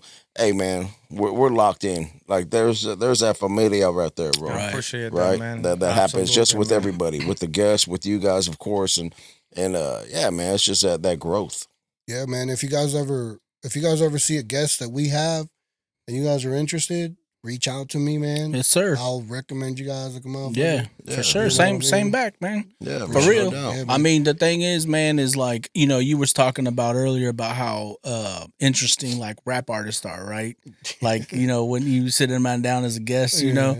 But I will tell you, man, like we've sat with people, and I won't get into specifics, but we've sat with people, man, and they've been burned already by the conversations they've had with people. Yeah. Not necessarily on a podcast, but like an article or, you know, something like that. Like, you know, TV. legacy media, you know what I mean? Yeah. And they're like, man, hey, let's go have a drink. Let's go get to know each other first. What are y'all about? That's a funny thing, because I went up to, I'm not going to name it. I went up to a rapper that's signed. Dude's doing this thing. You know what I'm saying? Yeah. And I was like, bro, I got a podcast. I'd love to have you on, bro. I bump into this guy all the time. We did a feature with one of his best friends. Yeah, like I'm not far from his circle. Right. I know a lot of his circle, so he knows who I am. But he was like, "What do you guys talk about?" I was like, "Man, we kind of just go with the flow." He's like, "You guys talk about sports?"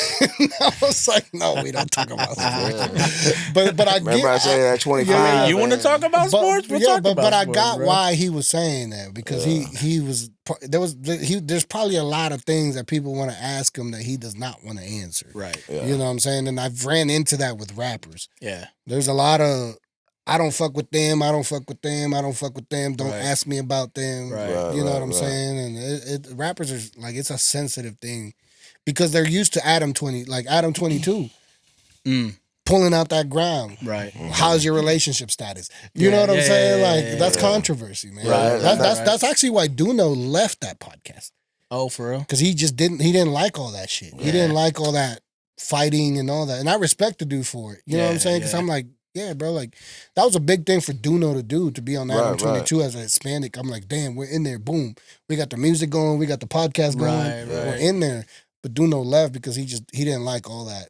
All that shit. And that's the dark side of it, though. Yeah. Right. That's what, you know, then people look for, and that's the reason why certain guests probably think that that's what everybody's about. You know, and it's not. Nah, but we're coming up, bro. Bro, We're coming up. You know? I will we say got a long this, way to man. go, man. We do, but we're coming. I will say this, man. So, you know, we was talking early on, right, about how, you know, early on, bro, people was just automatically like, oh, man, Latino podcast, you know, Latino KC, da-da-da-da. And, I wasn't upset, bro. Hey, listen, we need people to watch, you know, period, you know. We're about whatever. And so then as we start diversifying guests and audience and, you know, things like that, right? Because we're Kansas City, bro. Yeah. Like the Kansas City we grew up in, and D.Rod and I talk about this quite a bit. You know, we know all groups of people. Right. Not just one. And I feel like, man, sometimes I feel like, man, if we weren't Latinos, people would grab onto this way more. Right? Yeah. I do feel that way sometimes. But honestly, bro, I don't care. Yeah. But because at the end of the day, and y'all know this because y'all are Latinos, we are community. Latinos are community, bro. Yeah. You know, we're the ones with the carne asada, with the loud ass music, bro. You know, having fun, dancing. There's you flavor know. in it, bro. Flavor, bro. We're the ones be with the lowriders. You know, we're the ones having fun, bro. With the garage barber shops. Yeah. We don't need to start this out of controversy. Yeah. We could just start this by being who we are, bro. Yeah. You know what I'm saying? Yeah. And that's what I love about what D.Rod and I, you know, bring to the content, the podcast area of Kansas City, is because that's what Enterrupt KC is, bro. One of the things that I respect, I've been in Kansas City and on this side, you know what I'm saying, since I was 6 years old, bro. And I love Kansas City. You know what I'm saying? But I'm on the outskirts of Kansas City. And one of the things that I love about you guys, and I love that you guys are from that inner city, the west side. Oh, you know what I'm gotcha, saying? Like, yeah. and you, urban, and you guys are like bringing out that section. Because like for me, I've always been like, bro, how am I gonna get in there if I'm from the outside? You know what I'm saying? Yeah. Right. You know what? One thing. What advice you got for me? Bro, come down to the Just sink of pop the up, mile. man. I Bro. do. Just I'm pop always up, there. bro. I'm always there. That's how I got Skrilly. That's how I got Mafio. I met him in the west side at the lowrider Cinco de Mayo shit. Yeah. You know what I'm saying? I mean, come down to PRs, come down to Eagles Nest, bro. Come down to Nest. Yeah. come down there, bro, and hang out, bro. Yeah. Like honestly, we told Menace the same thing, man, Yeah. because you know he's from San Antonio, and he was like talking about his pops, and he was like, man, my pops is low key, and he likes that Tejano vibe, that old school vibe, Shit, blah that's blah. all kinds of Bro, I was like, listen, bro, you ever heard of Eagles Nest, American Legion Post 213? He's like, no. I was like, Argentine, Kansas City, bro. Yeah. Kansas City, check it It's out. hidden, man. Hidden Bro, spot. You been hidden there? gem, bro. Yeah. You got to come down there, bro. I That's- actually became a member. Eagle, They make I'm you. a veteran. I don't know if you guys know. for real? I served. Yeah. Yeah, they kind of make you though when you walk in, no Yeah. matter who. If Yeah. Rick walked in, they're like, "You remember? No, you remember now. Yeah. You remember now. Give me that 50 $30. Yeah, you give me that whatever. Yeah. You know, Rick, one thing I want to say too, man, sorry to cut you off, Dennis, go ahead. but you asked about that, bro. And like JL was saying, what we've done, and the big melting pot of different people that watched, in early beginning stages, and when people were saying like, you guys just, Mexicans and Latinos and doing all that. Well, that's who supported us the most. Yep. yeah. Was our own people, and then, like you said, if it was anything else, there's a controversy. Yeah. But that's not what obviously what we're not about. But getting the most support from the community of our own people Right. is what helped build it up to Right. where we can go.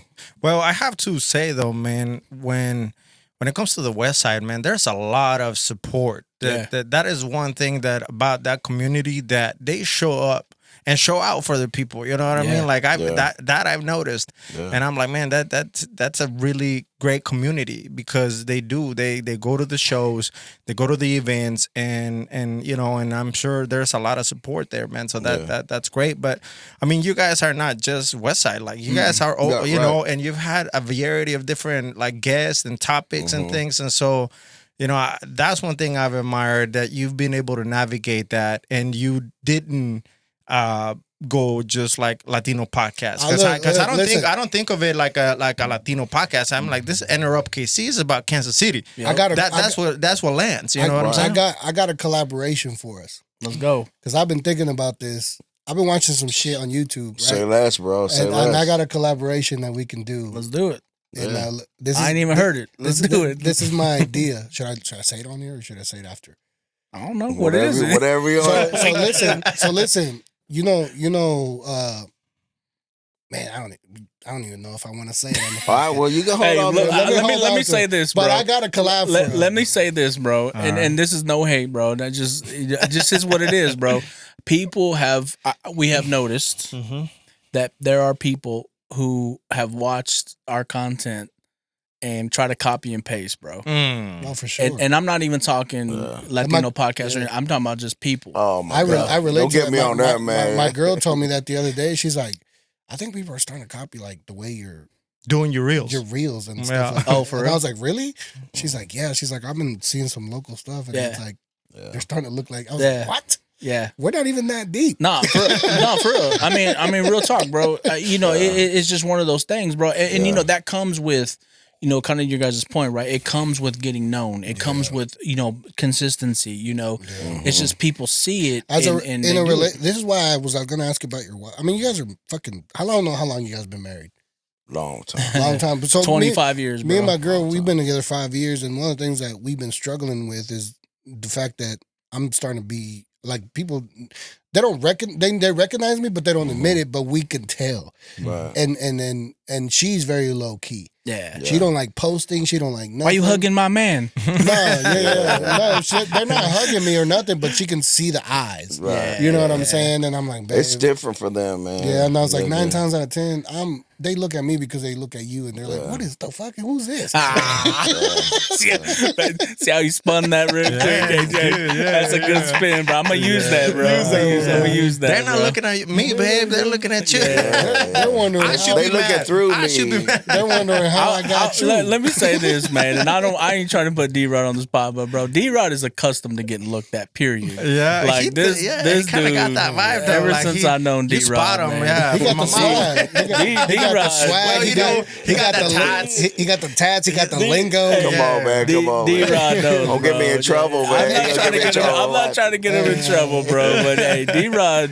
That's all I gotta say, and his wife knows that. Yeah, that's what she went on, bro. She knew, but I'm not. I'm not one of those dudes that just, I just don't got it like that. And that's cool. Nah, you think to you don't me, got but it, to me, it's this, bro. Because I think the question you're trying to ask is like, how do they deal with that, right? Yeah. And man, bro, I don't give that any more attention. Yeah. Mostly than my wife, bro. Yeah. She's priority for me. Yeah. You know what I'm saying? Yeah. And I will be honest, bro. It took me. I hate to say this because we've been married 25 years, but it took me a long time to get there. But you know why I ask you though? Because like my girl looks at me completely different than how I look at myself. For sure. Oh, for sure. You know what I'm saying? Bro. And I was always like, I can't pull that. You think I can pull every bitch? Yeah. I can't. You know what I'm saying? But it ain't even about that. And it ain't even about that. Yeah. Right? It's not even about that. But so you gotta learn, man. Like, early on, like I said, what happened last year, like when people come, like with the fiesta last year, people was coming up, bro. Coming up, and I'm with my wife. Yeah, I'm chilling. People were just coming up and talking to me, like I did. Right? Yeah, but this was different. This They're was just trying to fight you. Yeah. But you're a dude. She's not worried about you. But I gotta, like, babe, sorry, sorry or whatever. And I gotta chop it up with people because they're just, they're followers or fans, Yeah. So I'm chopping it up with them and talking to them and all that. And then I'm like, oh, cool. And I try and respect them. Yeah, I gotta still let my wife know that she's priority. Hey, she's right here. Like, hold on. And then she'll be like, well, I'm gonna go get something to drink, or she'll take off and go do whatever. Okay, cool. Yeah. She does that, then okay, it's fair game. Then let's go, let's talk and whatever. Yeah. But yeah, man, it's hard to try and do that. But first up, like Joe said, you gotta make sure that they know. Yeah. I will say, man, my wife she doesn't get like, with like, like extra with about attention or anything like that. Yeah. She gets extra with the damn laptop in my hand because I'm chopping up content, bro. Yeah. That's when she's like, see, I'm the opposite. She's like, I don't care that you're working. I just care of all the fucking bitches that are trying to well, and I tell her, bro, because she's with us, right? I just said that earlier. She's with us on the conversation, right? Yeah. That hour and a half, 2 hour conversation. She's with it, but it might be 3 hours. Y'all know that. You spend time total, right? But then, after that, man, you gotta create the episode. You gotta create the content. Everything. That's another reason why I kind of added her, and I've told her because she runs the camera sometimes. Yeah, and sometimes like I'm like, babe, just sit, like, if you don't want to be on video, let me put a mic on you. Because sometimes we might be having conversations where we need a female perspective. Yeah. You know what I'm saying? I was like, you could be that anonymous voice. No one, you know what I'm saying? But she's still like, I don't know. But my idea of like, letting her be a part of everything I do is to show her like, I can't hold this household, by myself. Yeah. Bro. Like you're the reason. You're the reason why we're able to do this. Absolutely. Wow, Even though you're upstairs and chilling, like the reason I have this space is because of you. Yes, sir. You know what I'm saying? Yeah, Yes, yeah. sir. They help build that, man. They help, man. You gotta let them know. You The know, support. I drag my wife around. You know, I drag her around with me because I go meet because we do giveaways. Yeah. You know, we do giveaways, man. We That's give dope, things man. and we hope to get there. you know, we do giveaways to our guests Yeah. as far as followers and subscribers, man. If they participate and they do things, well, like Garozzo's, he gave us gift cards to his restaurant. Dope. You know, so I got to figure that out when I'm going to meet who are the winners of that. And it's usually on a time that I'm with my wife. So I'm like, babe, we got to go down here. You want to go down this way anyway, so hey, I'll take you over here, but I got to make a pit stop real quick and let me take this picture with them and all that. Yeah. It's always something like that. I'm like, hey, look, just let me do this real quick. I'll put gas in the This is what we got. This is what I got to do. That's what I got to do. It's work, man. It's still working. It's still time away. It's not taking all time. Yeah, but I feel like in my case, I'm young. She's younger. Yeah. So to us, we're still in that stage where it's like we're still working through that. You know what I'm saying? Bro, But I feel like marriage has a lot to do with the support and Yeah, Bro, for sure, everything, bro. You know Everything, what I'm man. Let me say something, man. Like, there is no way that I could be half the man I am today without my wife, Why? bro. Without my wife, bro. Yeah. Though bro. I married my high school sweetheart, bro. We had a kid in high school, That's dope. and we got married right out of high school, 18 years old, bro. Yeah. And I mean, my wedding looked like a funeral, bro. Yeah, like honestly, bro, it looked like a funeral. Like It wasn't that bad. Everyone had black on and sunglasses. yes, bro. I'm not lying, bro. We should have been in there. Nobody was happy for you. They look like man, me right come on, now. man. happy and then They look like me right Hey, now. I was happy. I was happy, man. I was happy. You know, I mean, because the thing is, what do you it's like, they fucked up. exactly? Well, they were young. Everybody was, banging against them, And I'm, man. what kids? Cause you're kids, right? We were kids. What kids get married like that and it lasts? You know what I'm saying? So the trajectory of my life has been different. You know what I'm saying? For my, sure. my parents been married since I was born. Before they were born. Before I was born, they had me 2 years into their marriage. Mm-hmm. Growing up, all I ever saw was my mom and dad.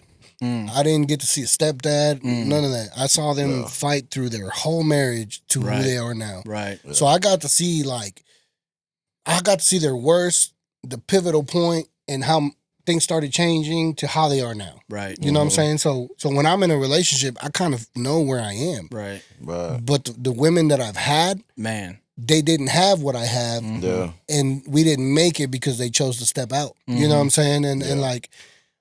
And at a point, I kind of look. I used to feel like what's the word? I used to feel like I was cursed.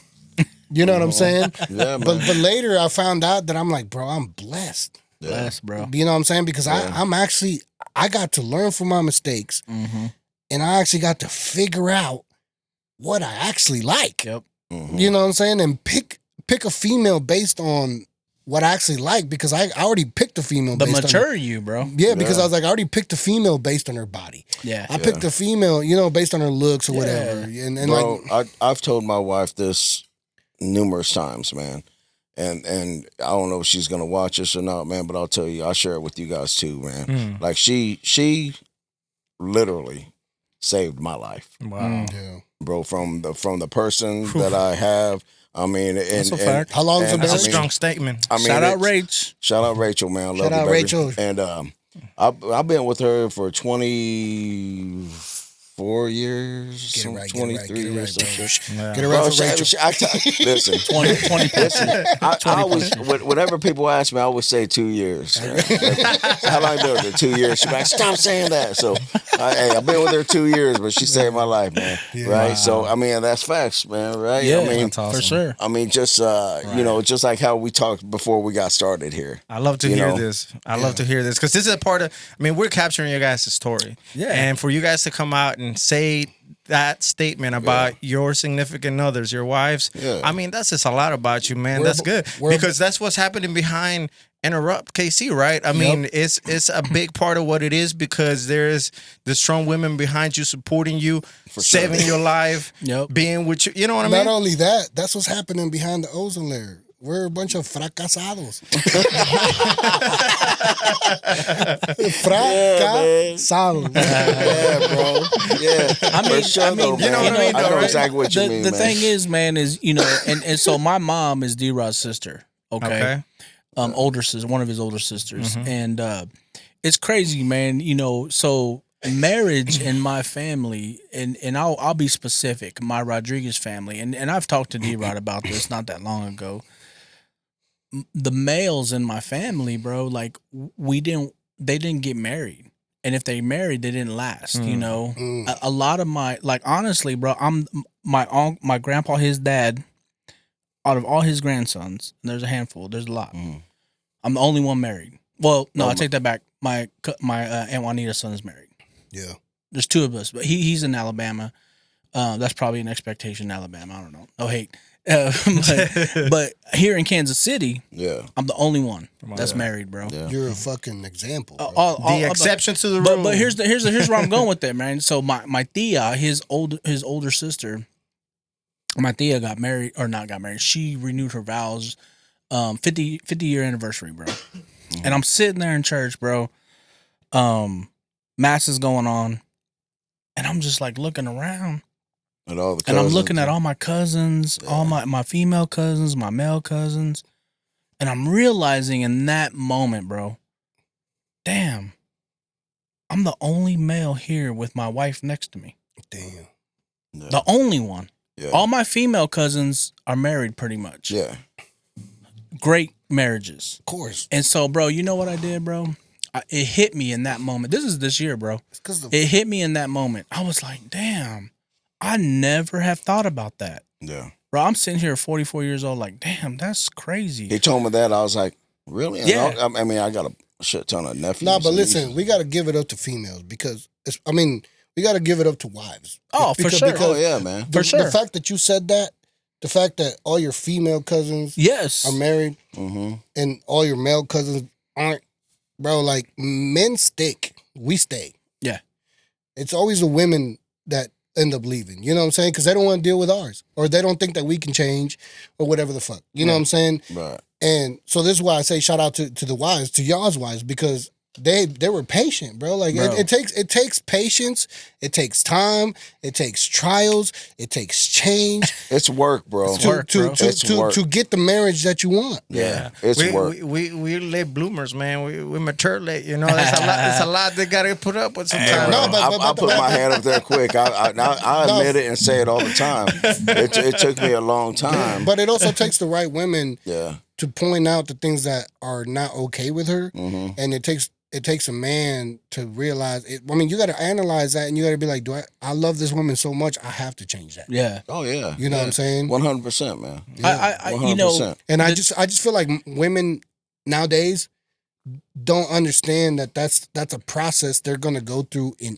every relationship. Yeah. Well, and if they don't understand that, they're gonna repeat that process. I think women and men. No, true. This generation, you know. Well, I've sat down, man. I went to dinner a few years back, man, with this good friend of mine, and he's with this girl, his girlfriend, and you know, he's like, "Oh, I love this girl, I love her." They're not together no more, but they were like, "You guys been together for so long. You guys are always out having a good time, always dancing, out doing you guys couple married thing, always looking fun, doing things." The girl was like, "How you do that?" Yeah. Me and my wife looked at each other and we just started laughing. I was like, "Look, just because, I mean, you see all this, it's work. Yep. It takes time, and you gotta want it. Like, I love my wife. My wife wants, she loves me. You know, I'm like, and just because, you know, you see that we're having a good time, don't mean that we've never not got along. We fought. like everybody else. The difference is we don't go and show it on social media and post about shit and do all that bullshit. All that in-house shit, right? Is in-house. Or base your relationship on advice from social media. And we learn to fight and what the fights are about, and or dissolve it and hey, look, it ain't worth that shit or whatever, bro. This is the perfect topic. So Chat GPT, right? It's a new thing. Right. How to be married in 2025. So listen. So Chat GPT is getting a lot of traction because a lot of men are, getting some therapy from it, whatnot. And me and my girl were having this conversation the other day. And what's your girl's name? Liz. Shout out Liz, man. Shout out Liz, man. Beautiful girl, man. But anyway, we were having this conversation, and I was telling her, I was like, look, when it comes to using chat, because I'm trying to teach her how to use chat, because she wants to build her own business and this and that. And I use chat to, like I said earlier, I use chat to eliminate my busy work. So it can make my job go faster. Give me some questions for Enterrupt KC. Give me some questions for Enterrupt KC. Give me ideas or strategies or whatever. I'm not sitting there telling it my relationship's going bad. Give me some advice. Right. You know what I'm saying? Because the way I look at it, I'm like, it's a platform. And the Ouija board is a platform. Yeah, man. You don't know what's gonna talk to you back. Yeah, bro. And you definitely ain't gonna take that advice on either one of them for the most part. And that goes with social media too. Because sometimes you get reels, and people make reels for them to go viral.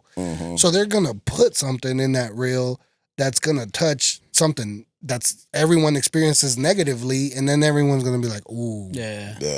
I will say, man, like, so I got married at 18, bro, right out of high school, and I will tell you, man, if my wife and I got married when we were 21, oh man, we probably wouldn't be together, man, because I would have went to that bar or that club, and she would have too. Because shout out my wife, man, Jack, man. She knows I love her. Jack, she's that girl, man. She's from Argentina, bro. She don't play. She's Jack like, you doing that? Man. I'm gonna go over here and do this thing. She's just that girl. But I'm gonna say, bro, like that's my girl. Like the thing, and D.Rod knows this, man. D.Rod knows this, bro. Yes, D.Rod knows this, man. Like everywhere, ever since I turned 21, you see me out. My wife is right next to me. Shout out my homie Josh. My homie Josh told me early in the game, bro. I was probably like 21. He told me, he's like, if you're not scared of your wife, bro, I'm afraid of my wife. She's not your wife. Let me tell you something.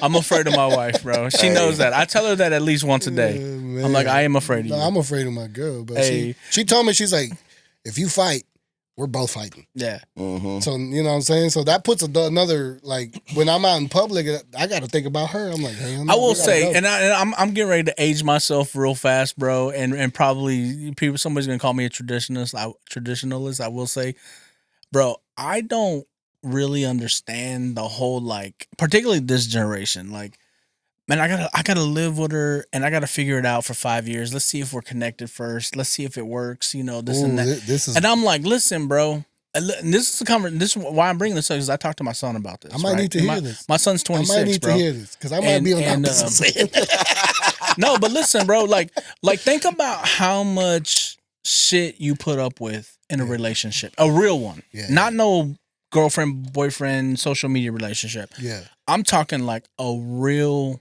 Like, this is my girl. She's with me. If I die, she gonna get what I got type of relationship, right? That relationship.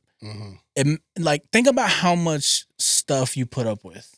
And I'm not talking about the bad stuff all the time. The good stuff, too.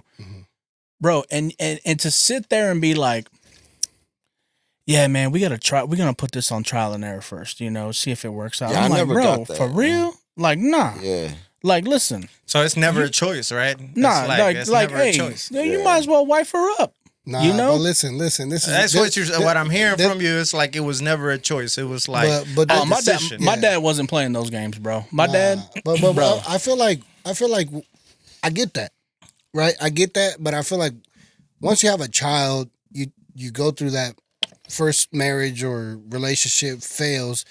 Once you carry a child from that first place into another relationship, I feel like it changes. Would you agree with that? because me and my girl have this conversation all the time. We're 5 years in. You know what I'm saying? And we have to talk about marriage. Sure. If we're going to proceed, we're like, where are we going? You know what I'm saying? And I completely get her. But at the same time, it's like, there's processes that she has to heal. There's still things that I'm having to figure out with my old shit that I need to figure out before we can establish something together. Because I'm like, at the end of the day, if my kid needs something and you can't support that, we might have a It might be a problem. It might be a problem because I got to go over there real quick. Not because of her mom. I got to go over there because of my child. Right. You know, and is that going to cause an issue? Or can we go 3-6 months? You know, that's a sensitive topic, bro. Yeah. That's real sensitive, and because you gotta put feelings into consideration. Man, but that, you know, yeah, I feel and whether sorry to cut you off, brother, but whether it's your wife's feelings or a child's feelings, or even the feelings of, you know, say your child's mother, right? Because that's what I'm hearing. There's somebody else, but first and foremost, I think that you gotta probably put the person that you're laying your head next to, for sure. First and foremost. Yeah. I mean that's not counting out your baby by no means. It's hard. Though. I mean, I was thinking like, man, hard, you know, bro. to me, the kid becomes the priority, bro. Like, you know, in my mind, bro, and this is how I work, man. And I'm not knocking nobody. I'm just telling you, for me personally, when people would look at me in my life and wonder, like, man, how did he stay with her so long? Or, bro, we bump into people from high school, bro, and they remember how we used to fight in high school. Yeah, and their first thing is like, y'all are still you're together? with her, yes. And, and it's like, yes, we are. You know, I'm. But it's because, Rick, bro. It's because, Dennis, bro. Like, for me, and I can't talk for my wife, but for me, I put my kid first. Yeah. I'm like, listen. Yeah. I seen the stats. I already put myself as a stat because I had a kid as a high schooler. Yeah.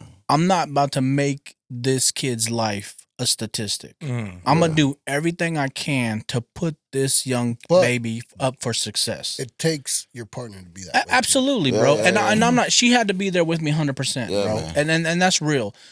But the way I was raised, the way I grew up, bro, it just was a situation where my dad looked at me and was like, listen, you stayed over there one time a week. We ain't playing games here. Yeah. You either married or you not. What you gonna do? Because you live in here with me. Smash or pass. And I was like, all right. You know, I mean, he put it right there for me, bro. He was like, "What you gonna do?" And I feel like that's our Hispanic culture. It is, bro. And listen, man, I know there's man. a lot of people who would probably hear that and bash it, but there's something to be said about somebody calling you to the carpet, bro. Bro, my mom said, "You live with her, you're married." Yeah, yeah. You know and that's my point to what I said earlier. Yeah. Think about all of that, bro. Paying bills together, the drama, the good times. Yeah, the, she the said the memories with the kids, bro. Yeah, you know, yeah. all that, bro. You out here working on cars when they're broke down and all that shit, bro. Yeah. You know what I'm saying? I'm Mowing not even the a yard, goddamn bro. mechanic. And what? Because you trying to figure it out, bro. Ain't nothing to figure out. No, this is the life. Yeah. This is the life. I think my problem has been the consistency of people that have walked out on me. You know what I'm saying? And that's where I'm like, I need to make sure you don't walk out. Right. Type shit. Well, you gotta, you know, I think that regardless of what experiences you might have had from the past, that's where they gotta stay. Yeah. Yep. Because you can't let that overrule and override your mentality, and even more important, you know, your it's your demons, heart, bro. Yeah. It's demons, bro. For real. Yeah. I mean, you want to get down to it, bro. It's demons. I had this conversation with my son not that long ago, my oldest son. And I won't get into specifics, but I'll say this. Every single one of us, male, if we were all females, it'd be the same, but we're male. We all got passed down generational demons. Yeah, for sure. You pick it.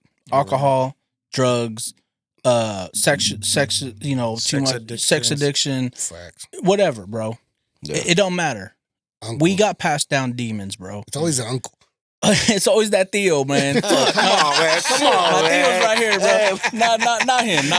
The other ones. The other ones. No, but shout out my abuelos, bro, because both of them, bro, and particularly my abuelo Victor, bro, man, good looking dude, man. Yeah. And so you just get passed down demons, bro. Yeah. And financial issues, all that. You name it, man. Yeah. And I told my son, I said, listen, when I had to realize somewhere in my early 20s, and I had to grow up fast, right? Just based on my story.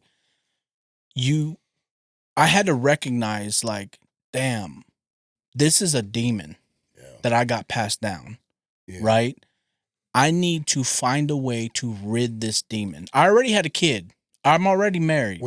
Did you grow up religious? Oh, absolutely. Catholic? No.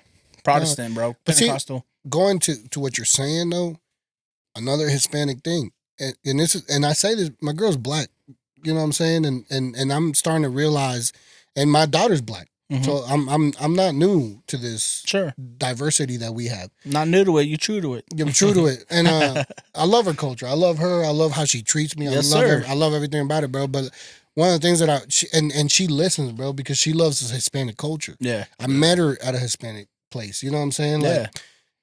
And Tacos what? I didn't meet her at a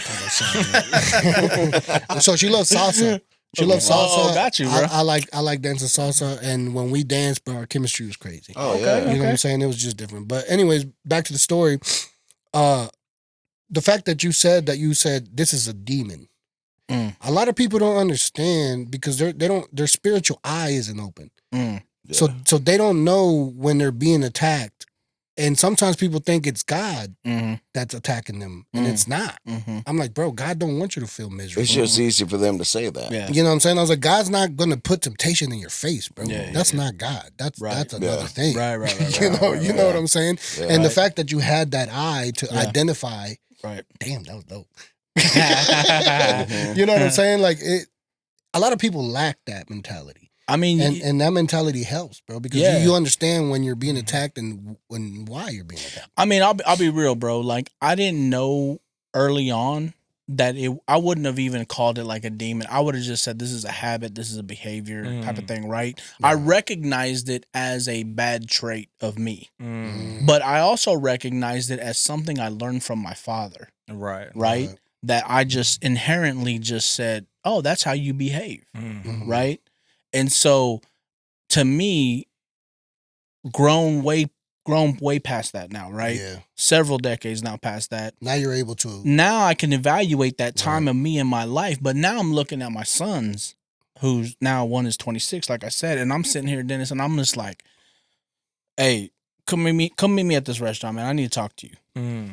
And he's like, what's up? And I'm sitting down, drinking water, bro. And I'm just like, hey, this is your demon. Wow. And he's looking at me like, huh? And I'm like, you struggle with X, Y, Z, da da da. Wow. And he's like, yeah, I do. And I said, that's your demon. I wanna give you guys something right here because you guys are in a marriage, you guys have kids, and you guys are able to. I want to give you this from a kid that came from a marriage from that type of household. Yeah, you guys have something so special, bro. So special. Appreciate that. Thank you, man. Special, Thank you. Don't underestimate. Yeah, don't undervalue what you can provide for your kids by just doing what you just did. Right. Like telling him what they're struggling with because they don't know. Right. Yeah. They don't know. Right. They're trying to figure out, but when you come in and you pin it down, right, everything that they're trying to gather, they're like, oh. Yeah.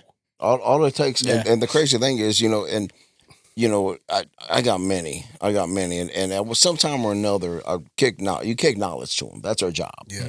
Whether they grab it and absorb it like that sponge that they are, or they don't.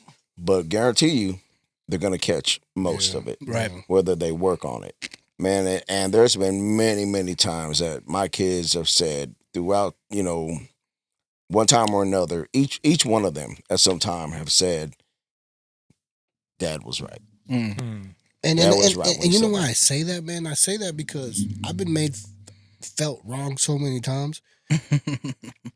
in my situations. Yeah, man. And somehow, some way, over time, God has shown me that I wasn't. Even though in that time I felt like I was wrong. Yeah. Over time, they came back. Yeah. Yeah. And it was because my parents raised me to think that way. Yeah. Because they raised me to do things a certain way. Right.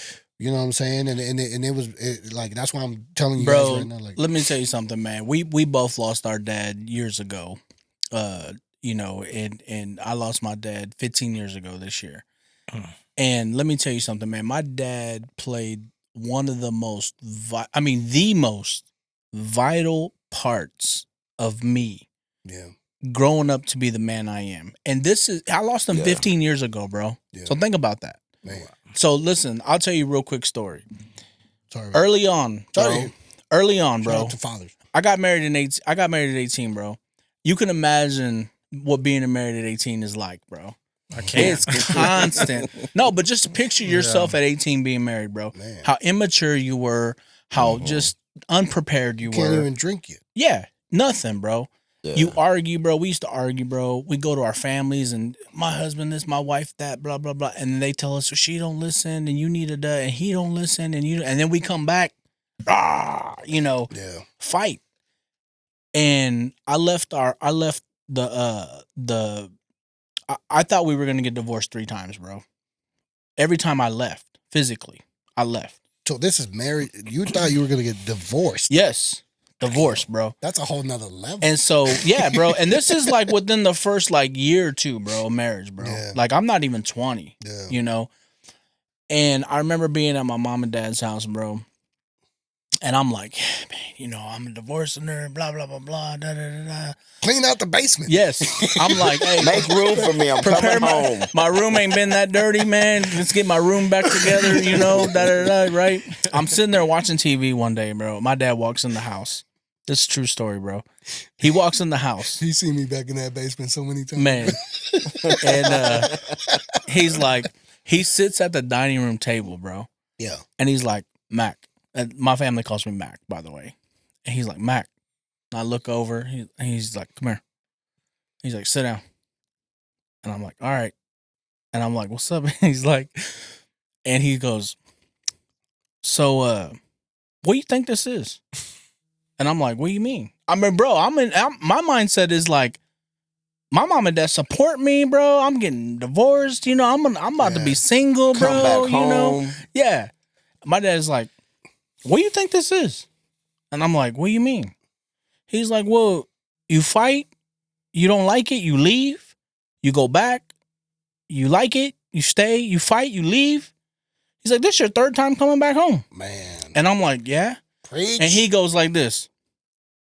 You married, boy. Preach, bro. Wow. You married. Preach. This is marriage. Preach. You wanted to be married, go be married. Yeah. Wow. Get your shit, go.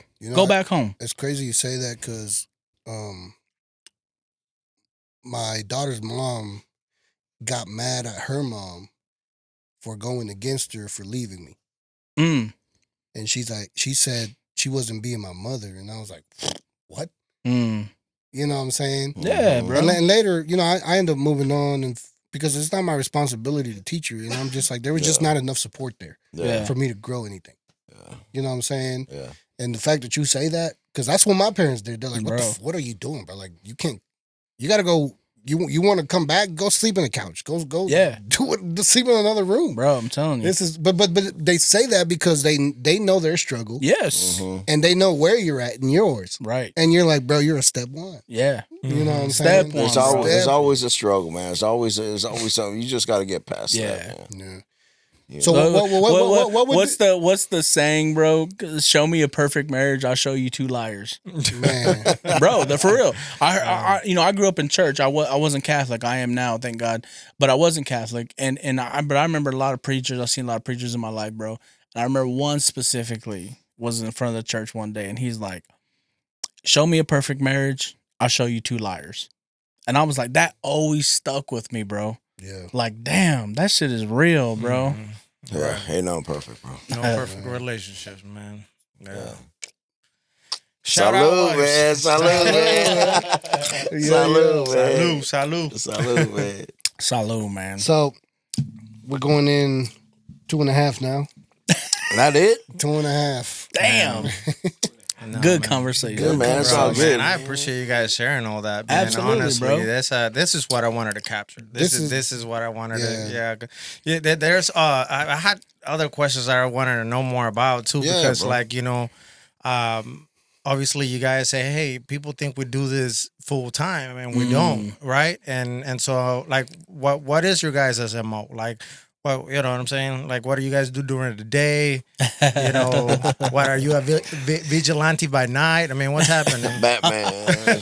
Superman and Batman. Bro, when I was growing up, they used to say, yo, man, I'm an educated bum, bro. You know, yeah, I mean, bro, like, so I swear to God, that's what they used to say, bro. Yeah. I'm an educated bum, bro.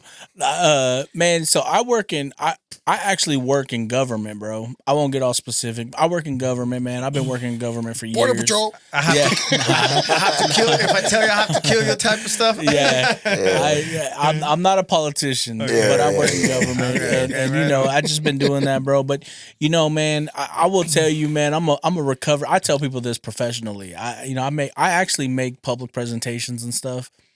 And I tell people this recently now, over the last year or two. I'm like, yo, I'm a recovering career chaser, bro. Yeah. You know, like, for real. Like, I chased my career forever. That took a toll on my marriage, Rick, Dennis. That took a toll. Not just on my marriage, but my kids, Yourself, bro. too. Myself, bro. Yeah. And now, man, since COVID, bro, like, just a whole reset, bro. I found myself, bro, real talking, not to steal away from D.Rod, because I want him to answer. Mine's short. Bro, I found myself in 2019 unemployed. I want to say fired. I basically didn't work.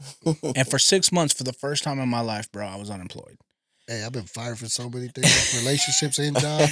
And I don't fit. Bro, I found myself in my church, in this old man's group on a Thursday morning, bro, talking to these old dudes. Bro, I'm sitting here like, I lost my life. I'm about to I lose lost my way. Well, yeah, I'm just like, what the hell happened to me? Yeah. Right. Bro, every single one of these dudes, old dudes, had a story similar to me. Yeah. Man, I remember when I went through that with my family or my job or blah, blah, blah. Bro, it humbled the shit out of me in 2019. Man. Humbled the shit out of me, bro. Man. I really thought that I was sitting on a throne for a second. Yeah. And he was like, nah. You about to be humbled. I feel like all men go through that phase. Bro. I feel like when you go one way or another, bro. when you go Sometime or another it does. when you go chasing that career, yeah. and you start getting that paycheck and you start living that lifestyle and you start living wrong, Yeah. he'll be like, bro, you not focused. And I wouldn't say like for me, I felt like I was living wrong. It just my priorities were fucked up. Yeah. You know what were I'm living saying? wrong. Yeah, living wrong. Yeah, that's You true. were living wrong. My priorities were, and God definitely was like not in the top 3. He was like 5, 6, 7, 8, somewhere in there, bro. Yeah. And just humbled me, bro. And I remember that time in life, bro. And it was so much needed, and I didn't realize it. You know what I'm saying? Right. And now, man, it's one. Wow. God, family, work. I love that. You know? Man, it's So- crazy. Crazy what life does whenever you put God first, huh? Yes. Yeah. Wow. Mine's simple, man. I'm just a blue collar union worker, man. Is that right? Yeah. Right on, Yeah, I right work on. in the elements and been doing that forever, man. Hell yeah. Hell yeah. That's good, man. I'm That's like good. you. I don't work in the elements, but I'm still in the labor.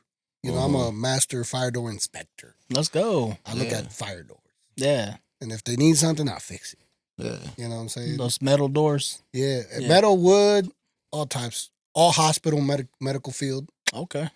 So it's like one of those jobs that like, damn, I'm a Mexican doing this stuff. Mm-hmm. You know what I'm saying? Yeah. But it's like, I mean, if anyone's gonna do it, it's gotta be one of us. You know what I'm saying? For sure, bro. For sure. I wonder if this is like the rite of passage, like if everybody starts out like this, right? Like it's like, hey, full-time gig and then, podcasting on the side. You got to, bro. I would imagine, right? If you got dreams, you can't just stick to your 9 to 5. I mean, listen, man. I mean, I envision a day, real talk. I envision a day where D.Rod and I are getting paid to podcast full time. Yeah. Real talk. Interrupt KC. I see it. I see it happening. Do you envision that day? Yeah. Hell I do too. I envision that day. Yeah, I do, man. Now even more because I see these guys where they're headed, and and I'm like, okay, so there's a path, there's a clear path there. So you just got to keep working, bro. You got to keep working, and we still got to keep working. I mean, the thing is, bro, is like, but that's what we're doing. As far as you or anybody says we made it, bro, to me, it don't matter. Yeah, like. Because you don't feel like it. Well, it's not that I don't feel like it, man. It's just that there's so much more to do. Yeah. Right? And we want to keep, like, don't take no for an answer, bro. That's what I tell people all the time. You know how many times D.Rod knows this, man. He'll tell me, man, so-and-so reach out to me. They say, man, I want to start a podcast. And, bro, I've had no less than 6 people reach out to me in the last year and say, hey, yo, man, I want to start a podcast. Can you talk to me? Yes. But however much time you have in your mind to do it, multiply it by 4 and you'll be close. Yeah. Yeah. It's just one of those things, bro, where you got to keep working. You got to keep putting in the time and effort, man. And, it'll come, bro. Man. It'll come. And don't take no for an answer, bro. Like, you know how many times somebody told us not no up front, but like didn't respond? Mm-hmm. And then you just keep chopping at it. And then ultimately they're right in front of us, bro. And we're talking to them. You know what I'm saying? Yeah. Like we got consistency. It's consistency, bro. But it's also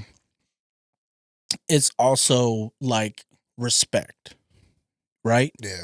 Like whether people realize it or not, everybody. I don't give a shit if it's Patrick Mahomes or some regular person, bro. They all started somewhere. Yeah. But I feel like there's three pinnacles to anything. Anytime you do something, I feel like there's 3 pinnacles. I feel like it's consistency, respect, and presentation. Absolutely.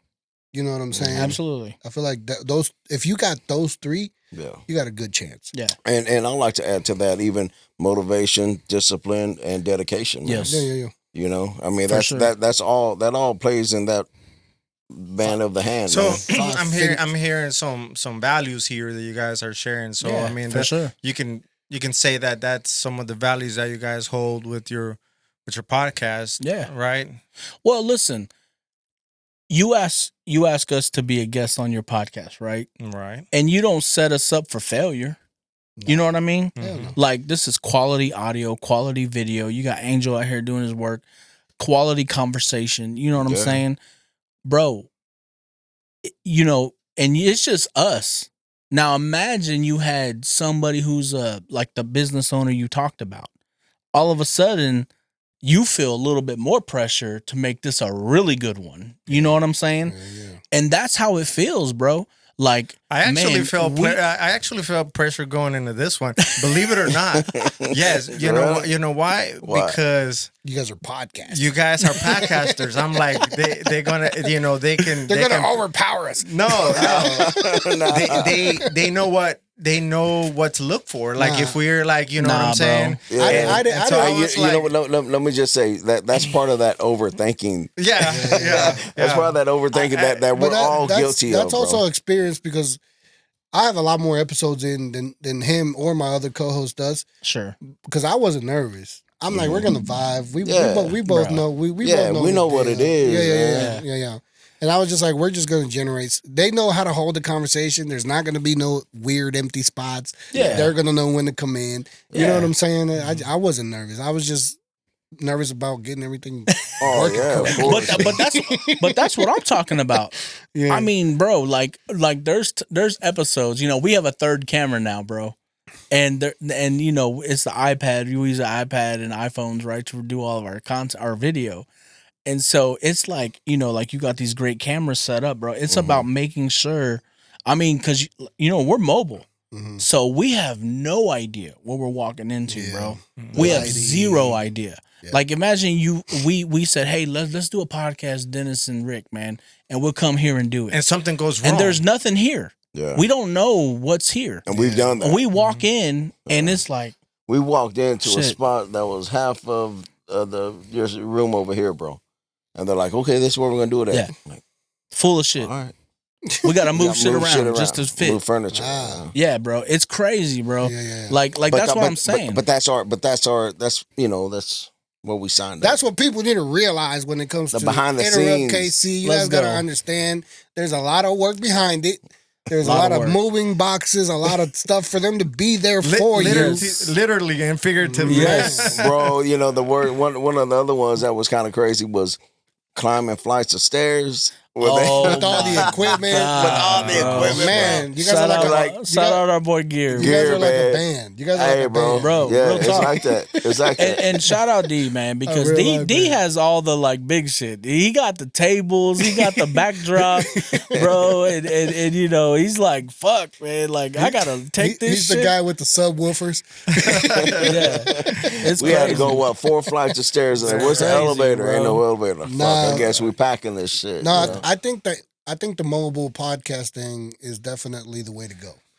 You know what I'm saying? Because we're not we're mobile, but we prefer to be studio for the quality. For sure. You know what I'm saying? But if there was like a situation where, you know, Tech 9 was like, hey, come to my house.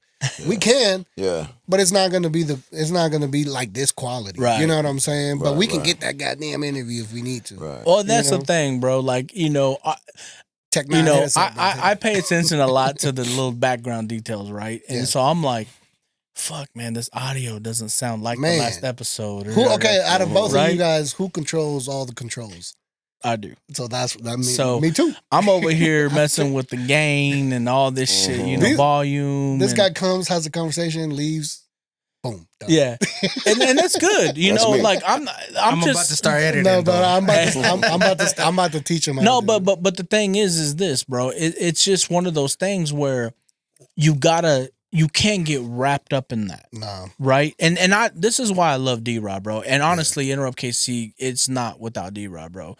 Because he will be like, JL, bro, just put the episode out, bro. Yeah. Like early on. He was like, shit. listen, man, just put it out, bro. We were sitting on the first 3. Man. Yeah. And I was 4? like I don't know. trying to perfect it, you know? And I have the That's same. this guy right here.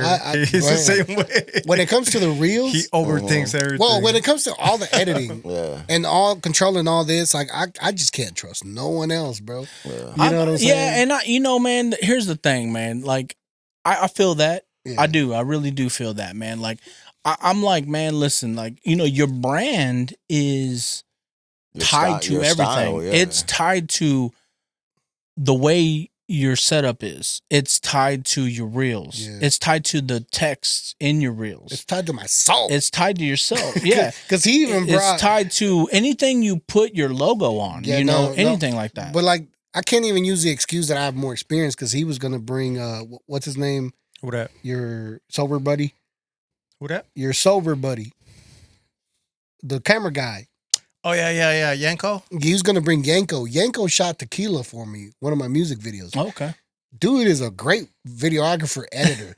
He probably better than me. Shout out Yanko. Shout out Shout Yanko. out Yanko, But he was man. gonna bring Yanko to help us do the editing and all that. Yeah. And even then, knowing that, you know, he could potentially make it better than me, I was still like, I still want it to look this way. Yeah. You know what I'm saying? Yeah. And Shout out you know, Yanko, man. I just think that, man, you know, when you, the point is whenever you have your guests, Yeah. we want to make sure that it's the best output that we can possibly provide. In fact, when we send emails to people and we're like, hey, we'd love for you to be a guest, blah, blah, blah. That's one of the first things that we say. Hey, this is a professional quality output. This is not no, I don't want to, it's quality. You know what I'm saying? Yes, It's a quality experience. It's a quality output.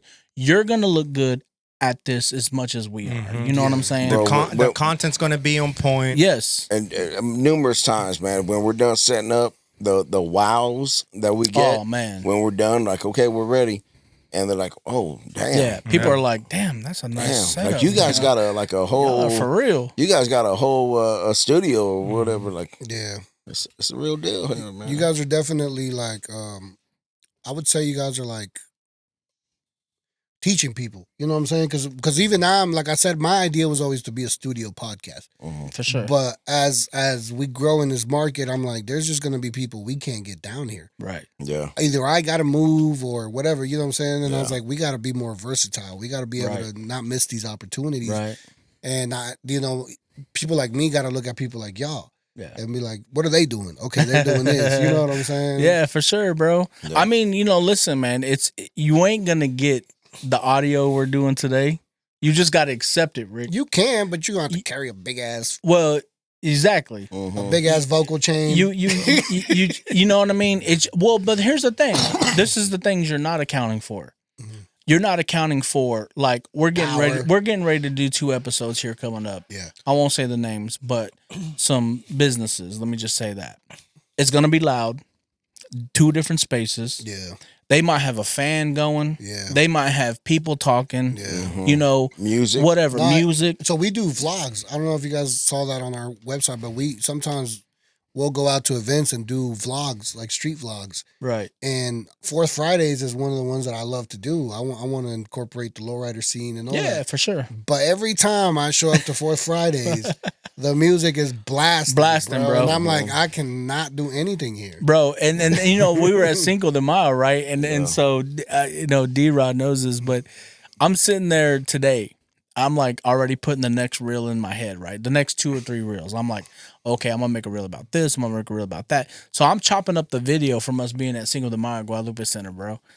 And the whole time we're talking to people, it's music going on, bro. From the concert, from the music. Yeah. So you hear like Vicente Fernandez, shit, bro, in the background, and somebody's answering the question we're talking about. You just can't help it, bro. Yeah. It just is what it is. You know what I'm saying? Right.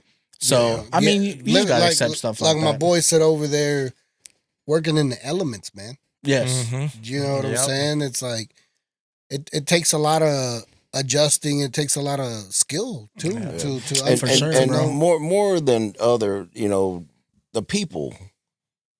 I mean, we said it all the time too, man. We're a worst critical critic. We critic ourselves the most, the worst. Whatever you think that, man, that sounds like shit. Most people ain't even gonna pay attention to that. Right. Yeah. They for real. Not. Yeah, They're this guy can't hear 80% of the shit that I can hear. I don't know how he does it. But he's got that, like he's a producer, so he's got the producer ear, so he hears shit that nobody else does. When you guys are, I know when you clip without even looking at that. That's why I told them earlier. I was like, "Hey, bro, you're peeking. You're peeking. You know what I'm saying?" Well, and that's what I pay attention to. So if you ever see our episodes, bro, I got the laptop in front of me. Yeah. And I could see the peak in real time. Yeah. In front of me, and I'm like, oh shit. So then you might see me. I'll wait until the guest starts talking, and then I'm playing with the volume, the gain, or whatever. I'm like, damn. And like, so a good example of this is like Michael Garozzo, bro. Because it's only because he's not that long ago, so I could think about it. There was one where D.Rod's great on this, man. He's like, I'm gonna do a versus. I'm gonna do like an Italian dish versus. So he's like asking him like, scacciatore or something, versus this. And Michael Garozzo, when he gets excited, he got excited. He was like, oh, this is like a food, like Italian food. He's like, right up on the mic, bro. Like right up on the mic. And I'm like, God damn, man. Dennis does that too. When he gets excited, he's like, yeah. When he was rapping, you saw him, he was like, yeah.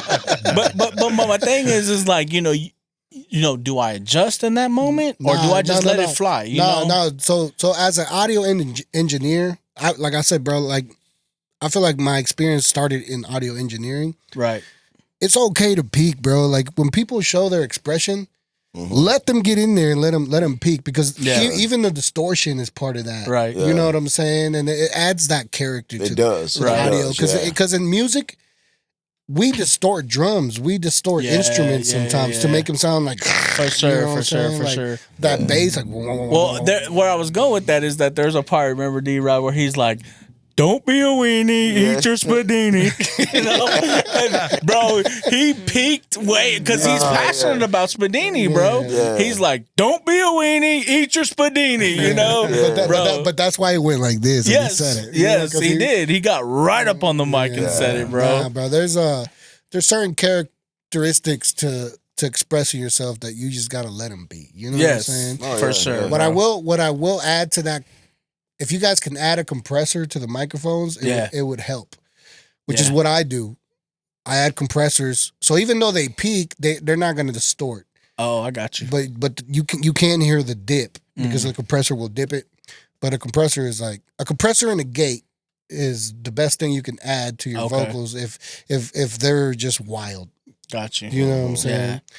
Yeah. I feel that. A little tip, man. I got you. Hey, we evolving, bro. We evolving, bro. Talking about evolving, man. What's next? Where do you guys see yourself going now?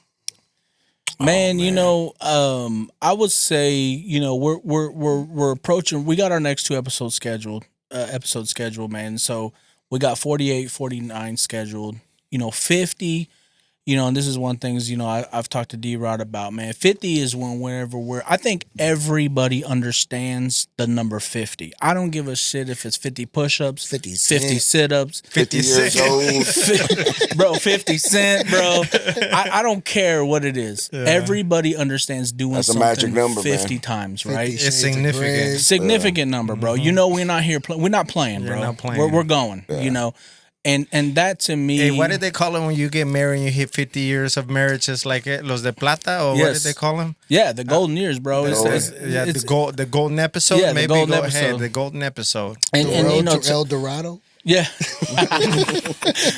But I feel like, man, for us, man, you know, we're just starting to really get into the promotion aspect. The pop-ups are coming. We got another pop-up coming up June 22nd. Shout out to boy Aaron Munoz. You know, talking about the lowrider thing. We're gonna be out there at the comeback at Camp Arena. We're gonna be there popping up June 22nd. Come out there and hang out with us. But in terms of the pod, bro, and just I would say Enterrupt KC generally, you know, we're probably going to start focusing on getting that title sponsor. You know, we want to find somebody who sees the vision, and sees the opportunity, and the potential, and really buys into what we're doing. Nice. You know, because right now it's been just us throwing in on this. Man. You know, we've not made one dime on this, bro. We've not tried to. Preach. You know, and so. To me, and D.Rod, it's one of those things where, man, what happens if the mics go down? What happens? It's the next level. Yeah, I will add. Shout out Guitar Center. They got 4 years interest free. They do, and I'm on Guitar Center. That's where I bought some of my stuff. Yeah. But you know, it's just one of those things, bro. Like, you know, we got to get to a space, and this is where I would say, and you know, hopefully they watch this.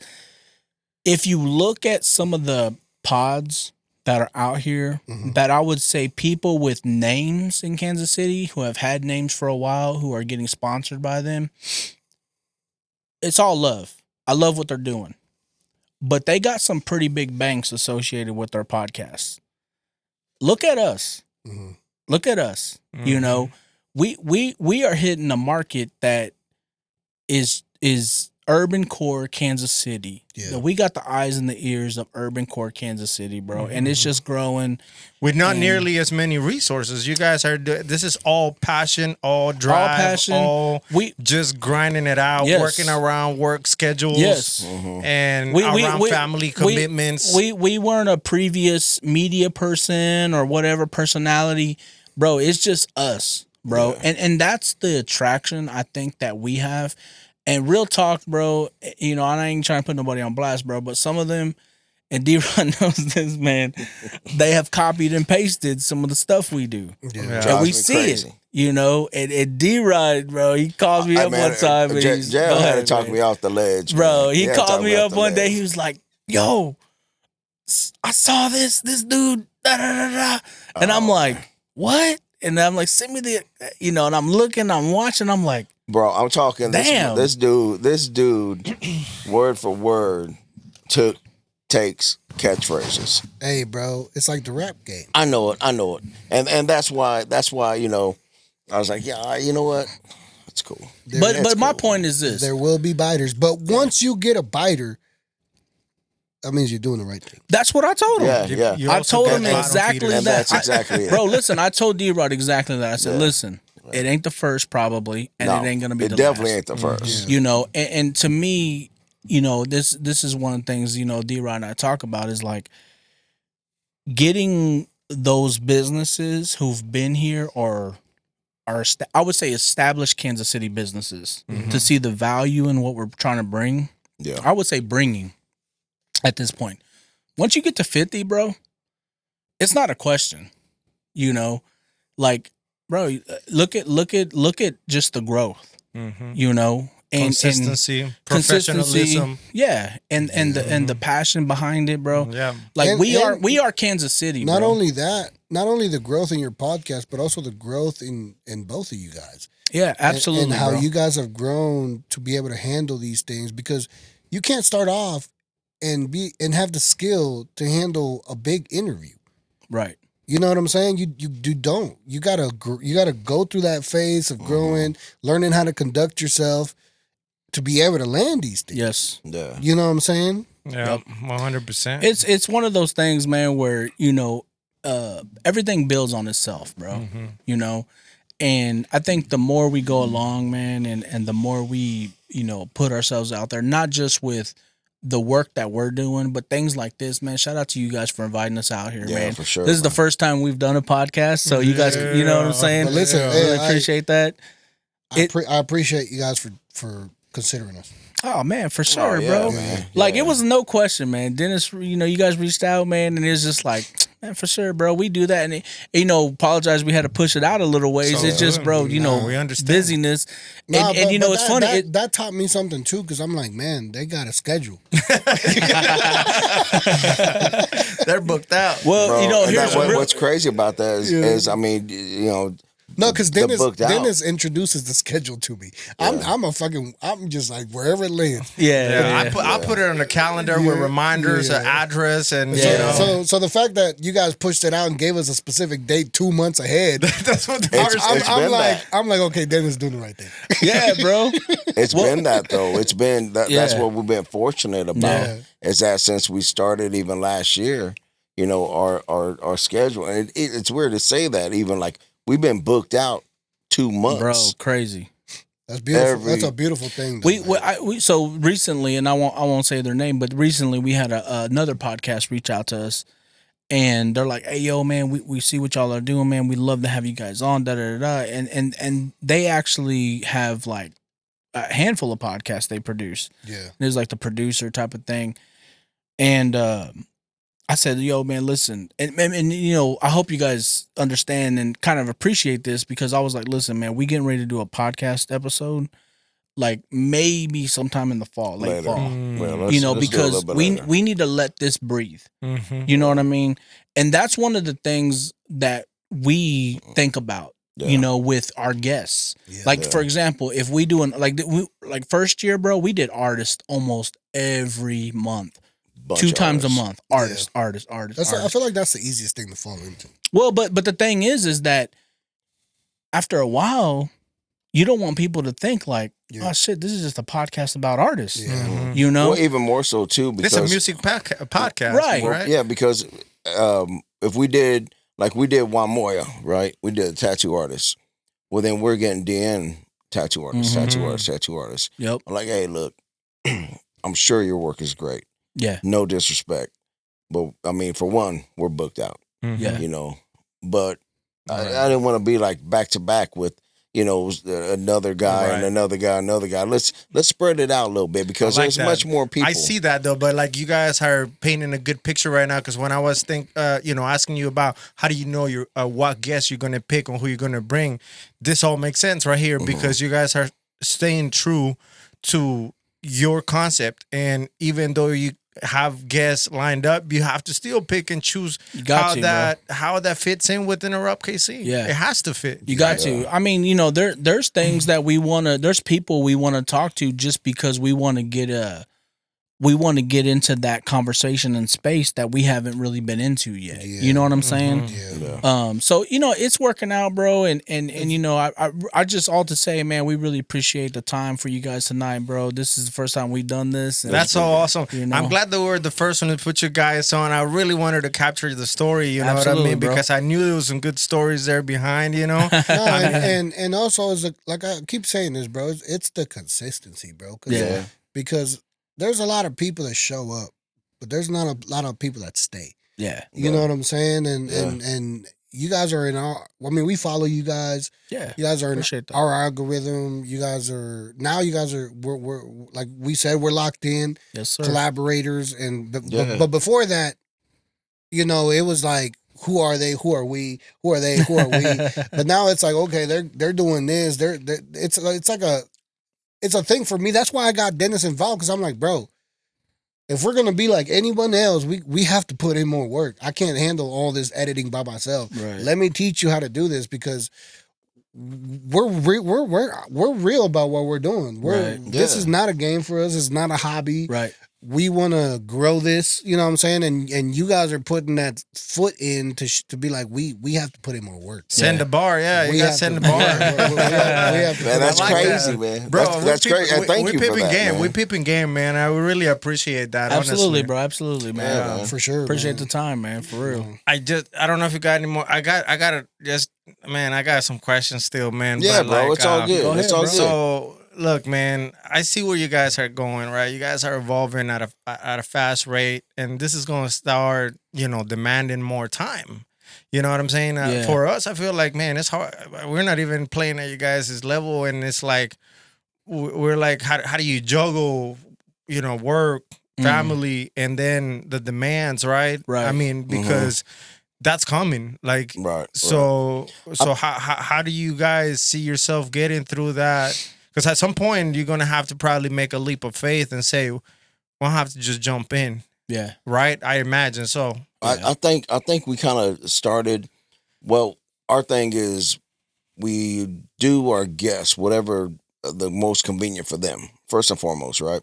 But there is also a priority of day and time for us that we have to from the time that we drop our content, from the recording and how long it takes. Like, there is a time frame and days that we got to do it, and a time, right? Right. So I think that's kind of where we've always went and kept it, for the most part, normal. Yeah. If and we'll ask our guests, like, what time works good for you? This works good for us, wherever it's at, like that.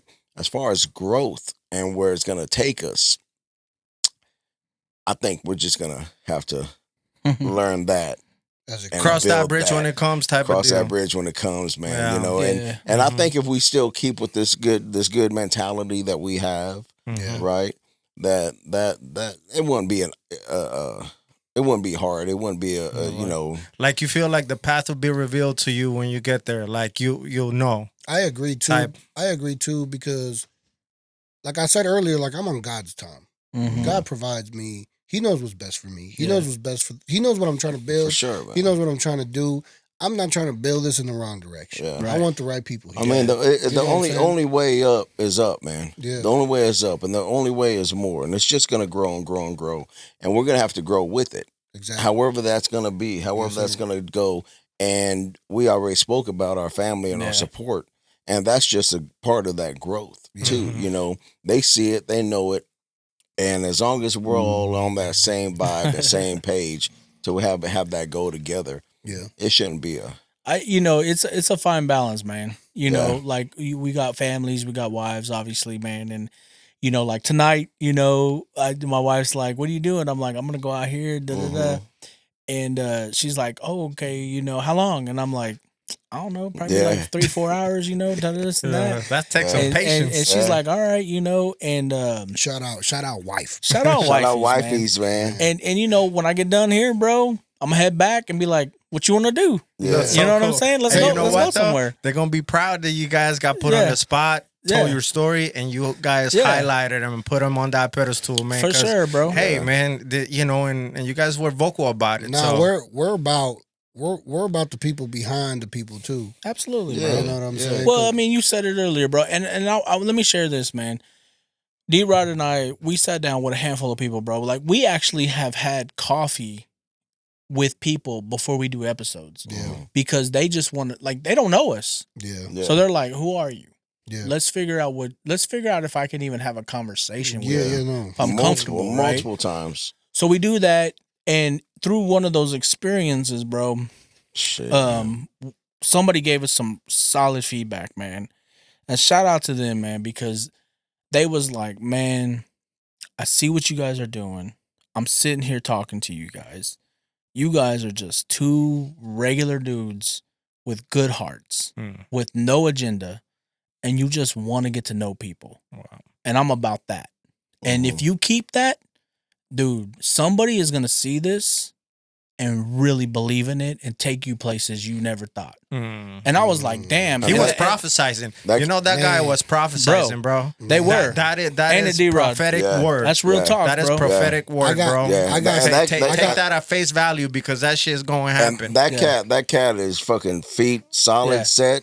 He's up there, bro. And Bro, that he's person up that there. person has talked to several people. You know Yeah. what's crazy? When you're on your way up, there'll be clues, synchronicities, things like of this nature that you capture. Like it's almost like the future is speaking to you already. Like Yeah. where you guys are headed, your Yeah. trajectory. Yeah. It's already saying that's where you're destined. Yeah. You know what I'm saying? You know, I see it, man. It just I see it. It Appreciate just seems that, surreal, bro. Because like we said it all the time, man. We're like, man, we're just a couple Mexican men, man. We're just a couple dudes, just Nah, but just listen, shooting it the is, shit. bro. It seems surreal, but One of the things I've always had to battle was because I've always been a quality person. Right. I've always been. yeah.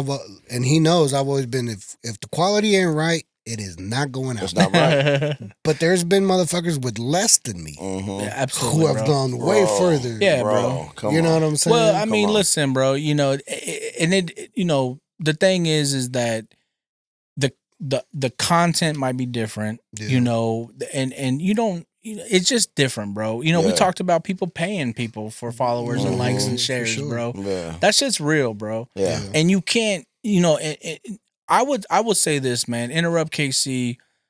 We would do this if we had today Mhm. 25 subscribers Yeah. and 50 followers, bro. Yeah. We would still be doing it Yeah. because this is just us, bro. Yeah. Yeah. You know, like we weren't even trying to do this for clout, Rick. Yeah. Yeah. No, I feel you. We had clout. 100%. It's just us, bro. We just wanted to come.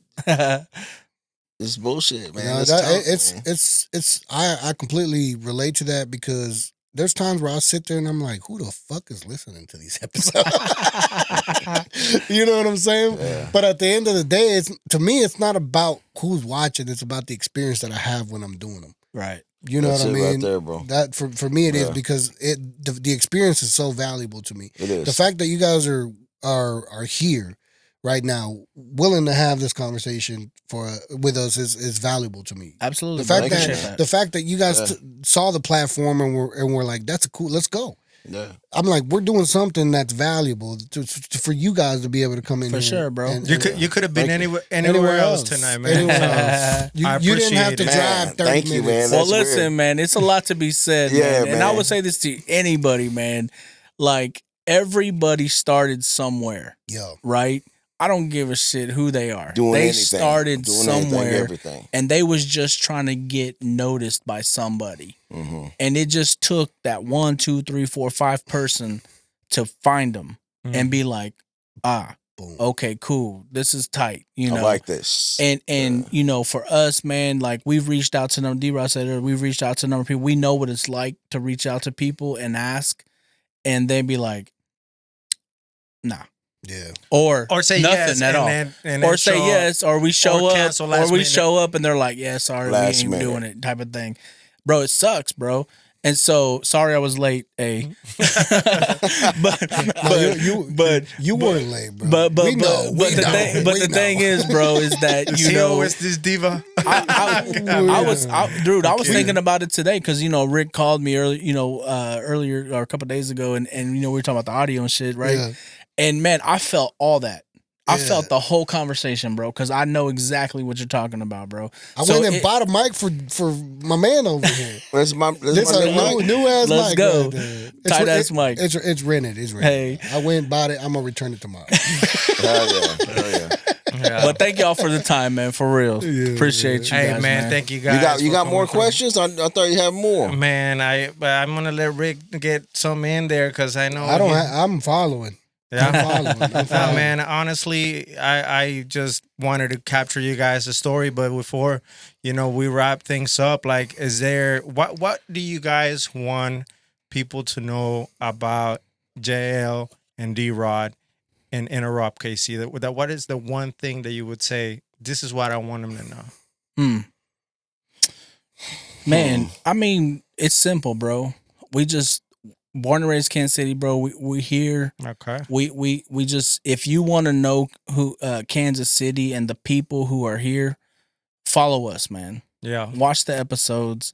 If you want to just be about community and not controversy, that's JL and D.Rod, man. That's Enterrupt KC to the core. Yeah. And we want to be able to not just do the work that we're doing. We want to be able to do stuff like this and connect with all types of people, bro. We was at not to sidetrack, but we got invited to the YouTube event that was here a month ago or so. Mm. And it was the first YouTube event that they did in Kansas City, bro. Shout out Big Cam. Mm-hmm. And we got invited to that, bro. I felt pretty honored to that, bro. It was crazy. It was invitation only, bro. Wow. We was sitting there. We was sitting YouTube, there. We didn't get that invitation. Like people. We'll get there, man. We'll get there. Don't. But it was crazy, man. We get invited, and first of all, man, when you talk about Latinos, bro, and D.Rod knows this, man. Yeah. We was like two Latinos, the only two Latinos there, bro. Yeah. And that's something to be said, bro. That's like me inspecting fire doors. I'm literally one of the 10. Mm-hmm. But the thing is, bro, it was all love, bro. Yeah. Everybody. Yeah. Damn. Everybody there. Yeah. All so love. You guys went? We went, and people was like, yo, y'all are Enterrupt KC. I mean, we had our Enterrupt KC shit on. Hell yeah. They're like, yo, man, we see you guys. You guys are dope. Da, da, da, da. Well, see, that's the beauty of this thing. Is like people don't show the love. They don't show the love, but they know. Yeah, you're right. Yeah. They know. Yeah. Because you show up to those places, they don't even follow you, but they know you. Yeah. Yeah. And you know what, bro? We was there, bro, and everybody we met, bro, they was like, yo, I'm subscribing right now. Mm-hmm. Like, I haven't yet. But see, I'm doing it right now. There's a thing, and I'm going to say this for everybody out there. Y'all got to stop that. Like, for real, y'all got to stop that. Stop looking at people in your own city like competition. That's an insecurity. Right. Stop doing that. Yeah. Because when I saw these guys posting, doing what we do, I made a choice as a man, and I said, I'm going to support them. Yo, let's go. You know what I'm saying? Mm-hmm. Because I'm like, I'd rather have collaborators than people that I'm going against. Because I can build this bigger if I have collaborators than if I have enemies. Right. Collaborators, you know what I'm saying? Over haters. but I'm saying, like, it's a the strength in numbers. It's a thing that you have to do as a man, bro. Like, you got to make a choice. Stop making emotional choices. Make smart choices. Yeah. Make collaborations. And the reason why the reason why he made that choice, and the reason why I made that choice, the reason why they're here, and the reason why we're having this. Like, stop doing that. Stop waiting until you see them in person to act right. Act right when they're not there. Act right when it's time to act right. Like, make the choice as a man individually by yourself. Yo, man, support. I'm just saying, invite us to one of those food content videos, bro. Yo, man, look at me, bro. I'm trying to eat some good ass food too, bro. No. Speaking of that, what would be one? What would be one? Probably American Royal. Oh, it don't matter, bro. No. I got. So we could. That's a collaboration I could speak on. Let's go. I could speak on that collaboration. The other one we're going to have to speak on later. Yeah. Johnny, my other co-host Johnny Chingas. Shout out Johnny Chingas. Shout out. He was doing food reviews before he became a host here. You know what I'm saying? So that's a collaboration that I think we could do together. Because I'm sure he knows some spots on the Missouri side. Yeah. That you guys, I don't know, that you guys might not know about or something. But we could definitely. You'd be surprised, bro. We the hole in the wall. Hey, bro. We don't need an Applebee's, bro. Yeah, no, my boy knows the spots though. He's make it happen, bro. We did a vlog for Po Boys. Oh yeah. But I don't know what happened. We never put it out, but I still got it. And I'm like, I felt bad because we went there. Shout out to Po Boys, man. Food was 100%, man. They gave us free sandwiches, bro. And I got busy with like podcast episodes and put that shit on the back burner. And never put it out. I feel that. Vlogs are a little harder, bro. Bro, I'm telling you. You know what I'm saying? But yeah, man, we should do a food. Let's do it, bro. Ready whenever. For sure, yes, man. Sir. Yeah. Let me add to J.O.'s, man, his answer for you about Enterrupt KC, J.O. and D.Rod, man. You know, our passion. You know, our passion for what we do, man. For about Kansas City, for showcasing, like I said before. You know, showcasing, highlighting the people, the movers and the shakers, man. The Ricks and the Dennises, man, that are out here doing things, and there's thousands and thousands and thousands of them. You know that don't get the praise that they deserve, you know, and that's us, brother. That's us and what we're trying to do and what we're building, man. And we ain't stopping with that. I mean, that's, bro, like he said, like Joe said earlier, man, we want to talk to everybody. Yeah. Yep.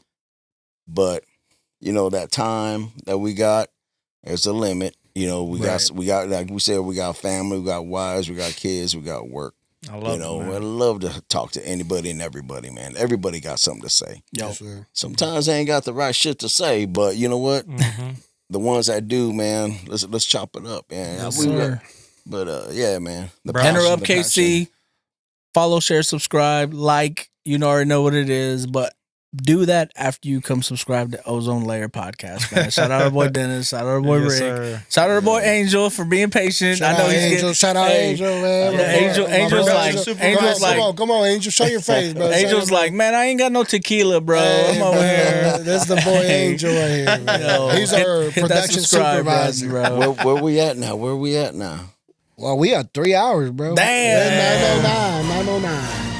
Bro, man, honestly, guys, I'm so thankful you guys came through. Yes, sir. It's been an honor having you guys here, man. Thank for you, real. Hey, the honor is ours, man. For real, man. I wish you guys the best of luck in your endeavors. If you guys ever need anything from us, from Ozone Lair, man, we're here. You know what I'm saying? Let's maybe do it again sometime. And there's opportunities for collaboration, man. Let's do a vlog. Let's do it. Yeah, let's do it, man. I feel like we can do a vlog. Yeah, man. Let's do it. For sure, man. Down whenever, bro. You guys know how to get a hold of us, man. Yes, sir. Yep.